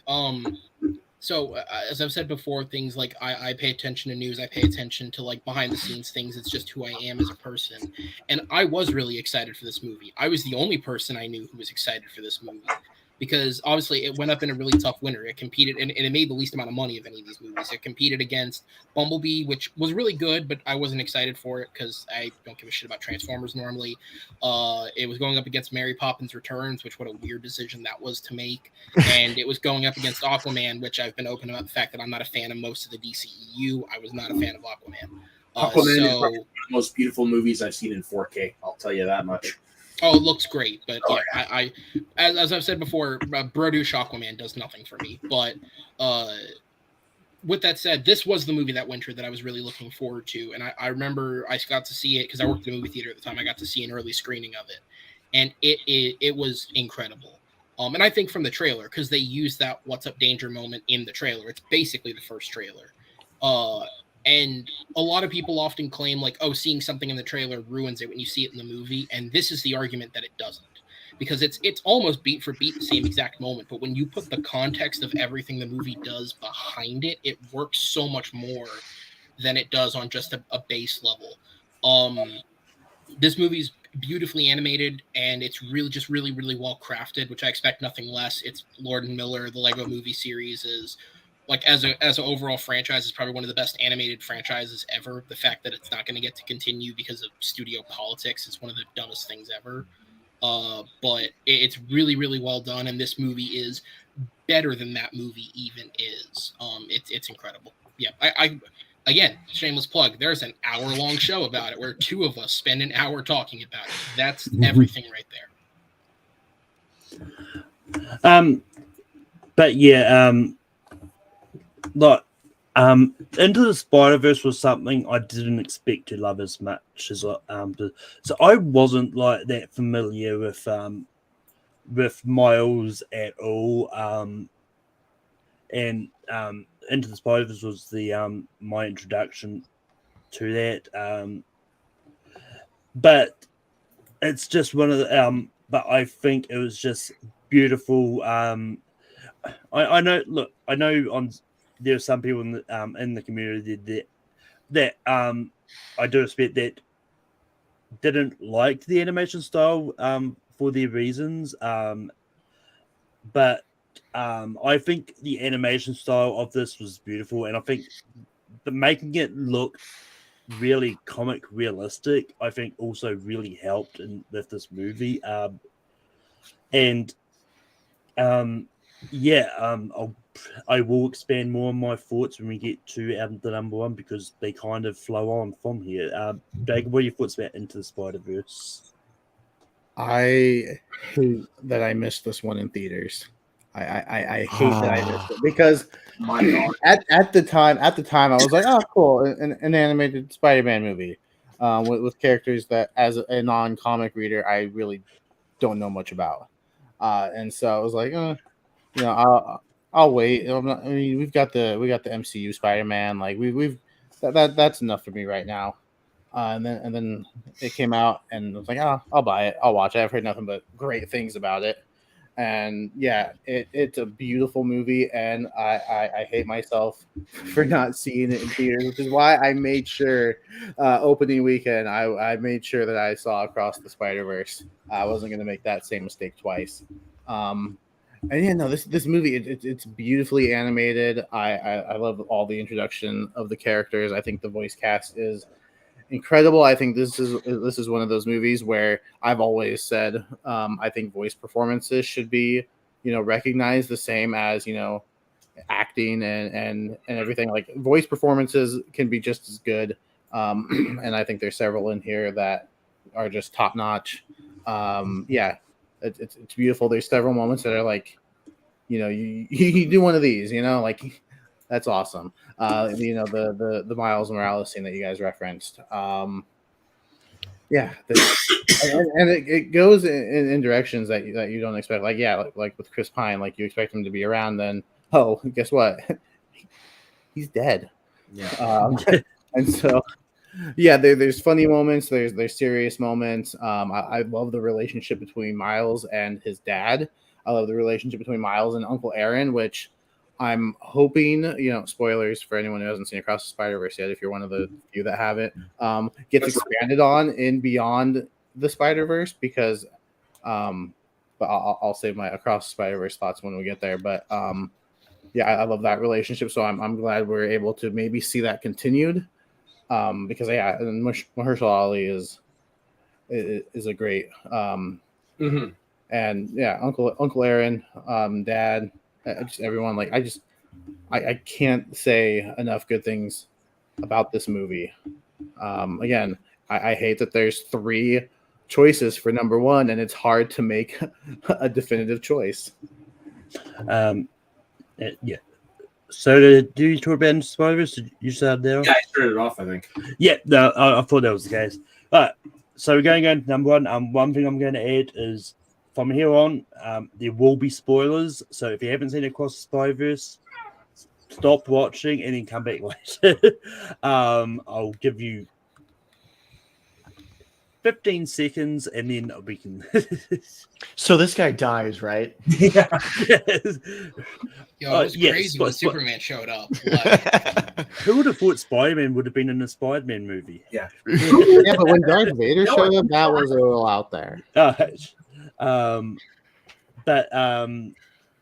Noah, what are your thoughts about Across the Spider-Verse? Am I allowed to curse? I don't know if okay. Holy shit. Yeah. Is this fucking movie gorgeous? If anything else, if you take everything out of it, this movie is fucking gorgeous. It is beautiful, and I think one of my most favorite visual moments from this movie is Gwen's world. The way they play with her palettes and the emotions. Oh my God, I loved every second of it. I've been dying to get in a theater to see it again, just because of the visual just feast that you're having. Another point is that this is a continuation on from the first movie that I forgot to mention, but everyone sinks into their character in terms of their voice work. I do not feel like whenever someone's talking like, oh, that's Haley Steinfeld, oh, that's Mahershala Ali, I feel like these are the characters. They're real. I don't feel like their voice work. I think there's a little bit in the middle of this movie that drags just a tiny bit. But I don't know if I could make the argument that anything should be cut. I think everything is important to the storytelling. I love seeing Miles be a Spider-Man and just swinging around and being so comfortable and just being this awesome fighter and everything. I love Hobie. Hobie's one of my favorite characters in this movie. He was so much fun, and just the relationship he had with the baby. I thought it was just awesome. I think the villain was a very bold choice, but it works very well. And again, like he starts off at this kind of like funny joke kind of villain, and he turns into, oh my God, this is so bad. This is serious. I have a couple personal issues with characters, but again, that's personal. That's nothing to do with the writing. That's nothing to do with the characters, like who the actors who portrayed them. I think, what's his name? It's not Miles. Miguel. I think Miguel. Oscar Isaac is. I think Oscar Isaac does great. I think Miguel is a wonderful character. He's kind of terrifying, but he also feel that spiderness from him, the Spider-Man-ness. He's been through a hard life, and he's made hard decisions and decisions that kind of ruined his life, and you see that and you feel it. Again, I need to see this movie another time, a third time, a fifth time to be able to fully get my emotions right for this movie and to rank it. But again, as of right now, it's my number 2. Aaron, what are your thoughts about Across the Spider-Verse? So first off, I do apologize to you, Malcolm, as the showrunner. I do have to dip out after this, so apologies that I won't be able to stick through quite to the end. What I'll say is I am going to give my thoughts, but what I'll say is if anyone wants to hear anything more in depth on it, again, shameless plug, but I'm going to do it. Over on TMG Entertainment, we have a weekly discussion show called Battleground Casual, branded after our debate show, Movie Battleground. Through the summer, we're doing spoiler discussions on the big movies every single week. Last night, we did Across the Spider-Verse. Jacob and Noah were both there, so as well, I'm sure more fleshed out versions of their thoughts are in there. But I'll just briefly surmise what I said, which is having seen this movie 3 times, I've gone through all my thoughts on it. The first time I saw it, I thought it was excellent, but I had a couple of small problems with it. Seeing it 2 more times, most of those issues have been resolved in either I feel better about the decisions or there's something I missed that cleared it up. The only real negative I have left of this movie is I wasn't a fan of how they wrote the Jessica Drew character. And again, I go very much into that on the show if you're curious as to why, but I just wasn't a fan of the way they approached her character. But aside from that, I think overall the character writing in this film is some of the best in this franchise. One of my criticisms of Into the Spider-Verse is all these side cool Spider-Men felt like they were gimmicks. They didn't feel like they were characters. And again, I go more into that as well in the other show. That's real shameless to continue to say that. But I felt like they were gimmicks, not characters. Whereas in this one, no matter how long or how little the character is on screen, everyone feels like a 3-dimensional, fleshed out character that I want to see more of. Even the one character I didn't like, I still want to see more of because I think they can take it in a direction that can redeem the character. I think the villain in this is excellent. It grows from like that definite villain of the week joke thing into, I compared it to Rhino. Like, he sort of feels like Rhino at the start of this movie of like, yeah, this thing's a joke. We can get rid of this real quick. But when it goes dark, I think it really works. I've openly said that I thought Jason Schwartzman was a weird casting choice for a villain. I take that back. I think he works perfectly for what they're going for this character. I like that every single character who is in the first movie is developed in this. I like that they are taken further. They're actually advanced. They're not just the same character. There's growth in every character. And then the last thing I'll say is on more of a perspective thing, because obviously a lot of people, especially people outside of like the film community, had an issue with the cliffhanger. Like in the theater, there's a lot of audible, like, what the fuck reactions to the fact that this ends on a really big cliffhanger. I've seen people criticize it for being half a movie, which take out the fact that it technically is half a movie. I would say if you don't think this movie has 3 arcs, look at it from the perspective that the protagonist of this film is Gwen, not Miles. This is his story overall. All 3 of these films are going to be his movies, but in this movie, it's her story. She's the one with the real emotional change in this. She's the one really dealing with the conflict of what's happening, because Miles is just trying to run and get back to his family. She's the one that's actually grappling with the morality of this situation and what's right versus what's wrong. And she's the one that gets the character conclusion with the reunion with her parents. And I think that was a really, really smart choice, because obviously to some extent this is their story as much as it is his story. And so to take this film and really focus in on her in a way that's not obvious, it doesn't stand out that she's taken over as the lead character, because he is still the protagonist. But I would argue that this is her story more than it is his. So it does have a complete 3-act structure, just not in the way that you would expect it to. That said, I'm sorry I have to dip out. This has been a lot of fun to discuss it with you guys. It's great to see all of you. As always, Malcolm, I would love to be back on in the future. Thanks for having me, guys, and enjoy the rest of the show, because seriously, there's not enough to gush about this movie. The last thing I'll say, which I said this as well last night, but it's worth repeating. This film is a masterclass in animation. And I said to somebody else earlier, just casually talking about the film, I wholeheartedly believe that this is a movie. As someone who's taken film classes and has seen what animation is talked about in film classes, this will be taught in the future, especially like in physical animation, like learning how to animate. This will be taught in terms of how many art styles there are, how they mesh them together. Hobie alone is a technical achievement. How the fuck they pulled that one off, I'll never know. With all the different varying frame rates and the constant flashing of the colors and all that, like it works in a way that I can't describe. I could keep going all night. So thank you guys. I appreciate the time and enjoy the rest of the conversation.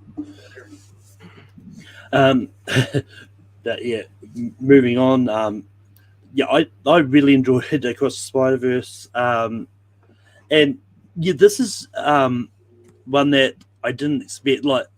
And I do like they tied it back into Spider-Verse by having this bot being the become a villain after having a bagel thrown at him. And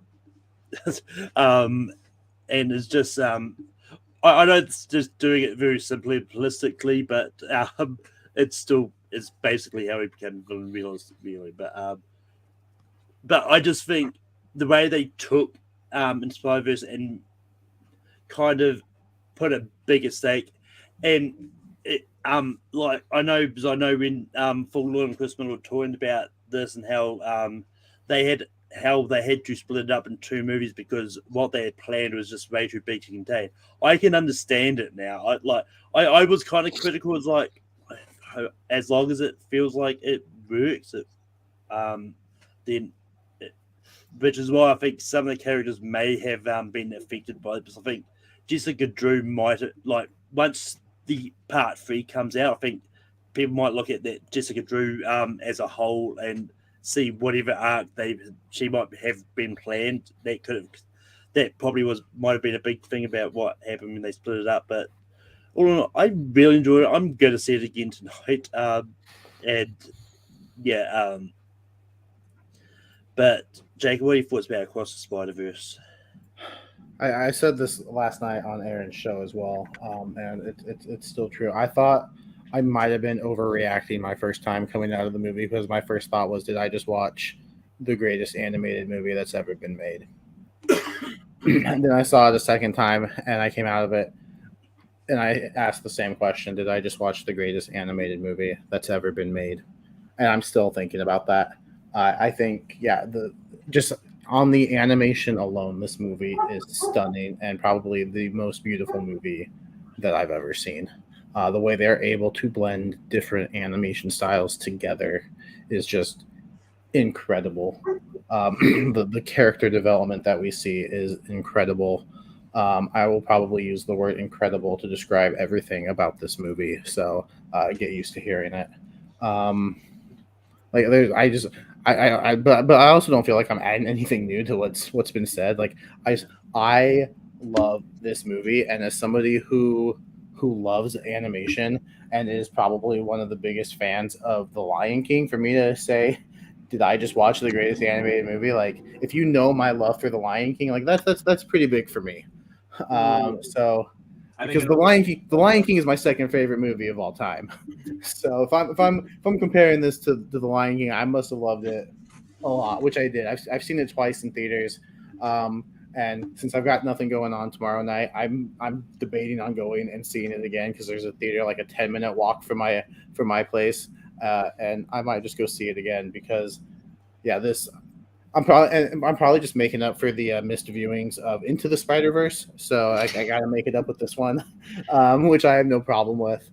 And yeah, just everything that's been said about this movie. I don't think there's enough good things. There are not enough good adjectives to describe this movie. In my opinion, I think it is that good. It has been 13 years since an animated movie has been nominated for Best Picture, and I think this year that should change. Soda, what is your thoughts for Across the Spider-Verse? I wouldn't. This is probably never gonna be my number one, but it's definitely gonna be my number two. I wouldn't be surprised after my other viewing. Like this movie, it's not often a movie leaves me thinking how the hell they did that, and I'm still wondering how they meshed all those different animation styles and got it to work so seamlessly. Like you got Ben Reilly looking like he's from the comic books. You've got the Spider-Man, the '60s Spider-Man done, like he's supposed to. They had the '94 Spider-Man. It's like, how did they do that? I'm looking forward to watching the bonus features on that disc. But no, this movie is just, oh my God, I agree. This should be nominated for Best Picture. I actually have nothing to do on cheap night at my local theater, so I too might go see it in a second. Because this movie is worth it.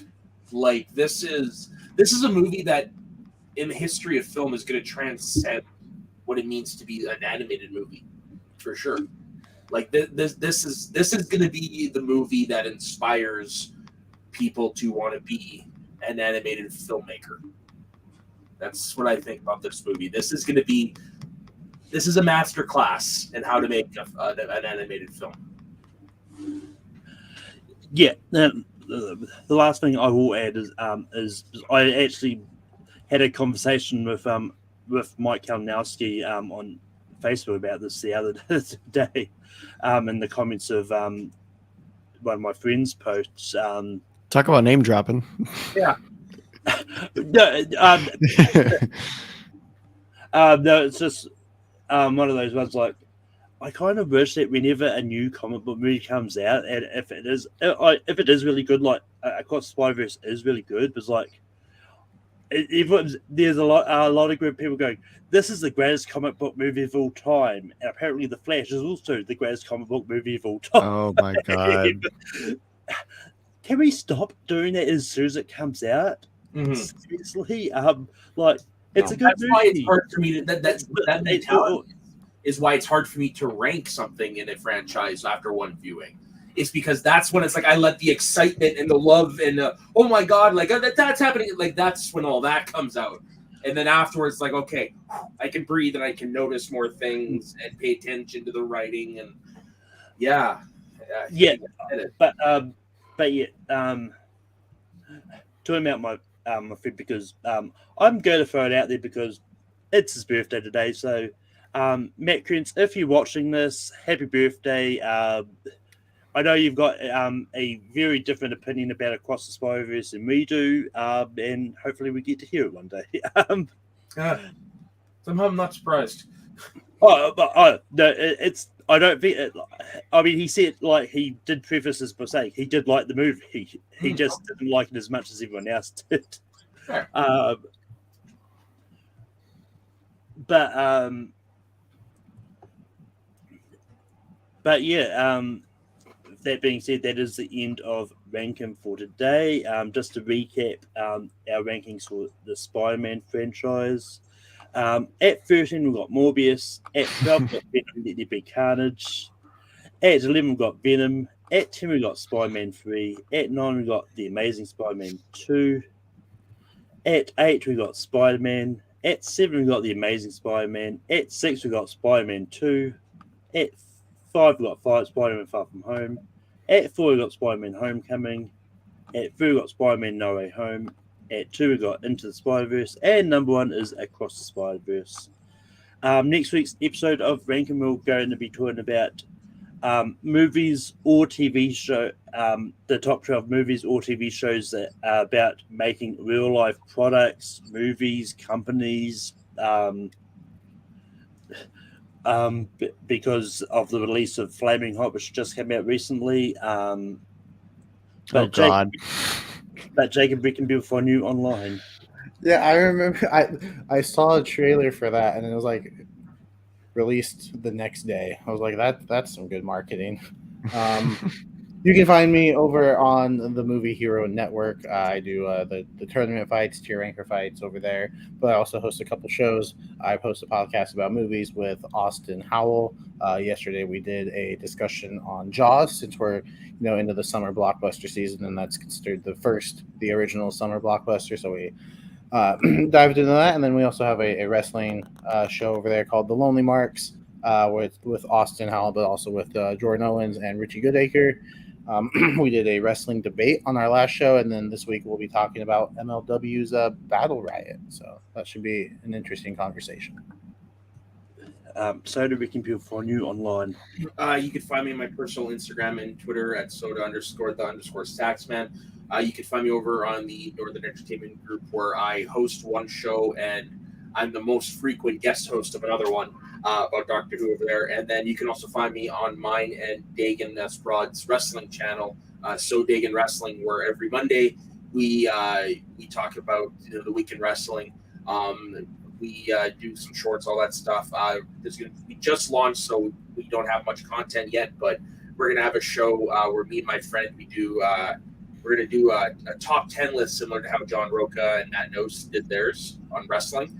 And then I'm also me and my friend 50 Shades of Geek, who is the biggest Lion King fan I've ever met in my fucking life. I'm going to get him to watch wrestling matches for the first time, because he's only ever seen one match in his life, and it's because of me. So look out for those somewhere in the future. So you're showing him Jerry Lawler and Michael Cole first, right? No, I actually don't know what to do. I don't know if I should go lighthearted and go Knoxville versus Zayn, or if I should go the one that got me, like really hardcore Cactus Jack Triple H Street Fight Royal Rumble 2000. Like, I don't know which direction to lead. So what was the only match he's ever seen because of you? So we have a show called Fun with Flags, where he teaches me about Israel and I teach him about Canada. We did an episode. I told him about the Hearts.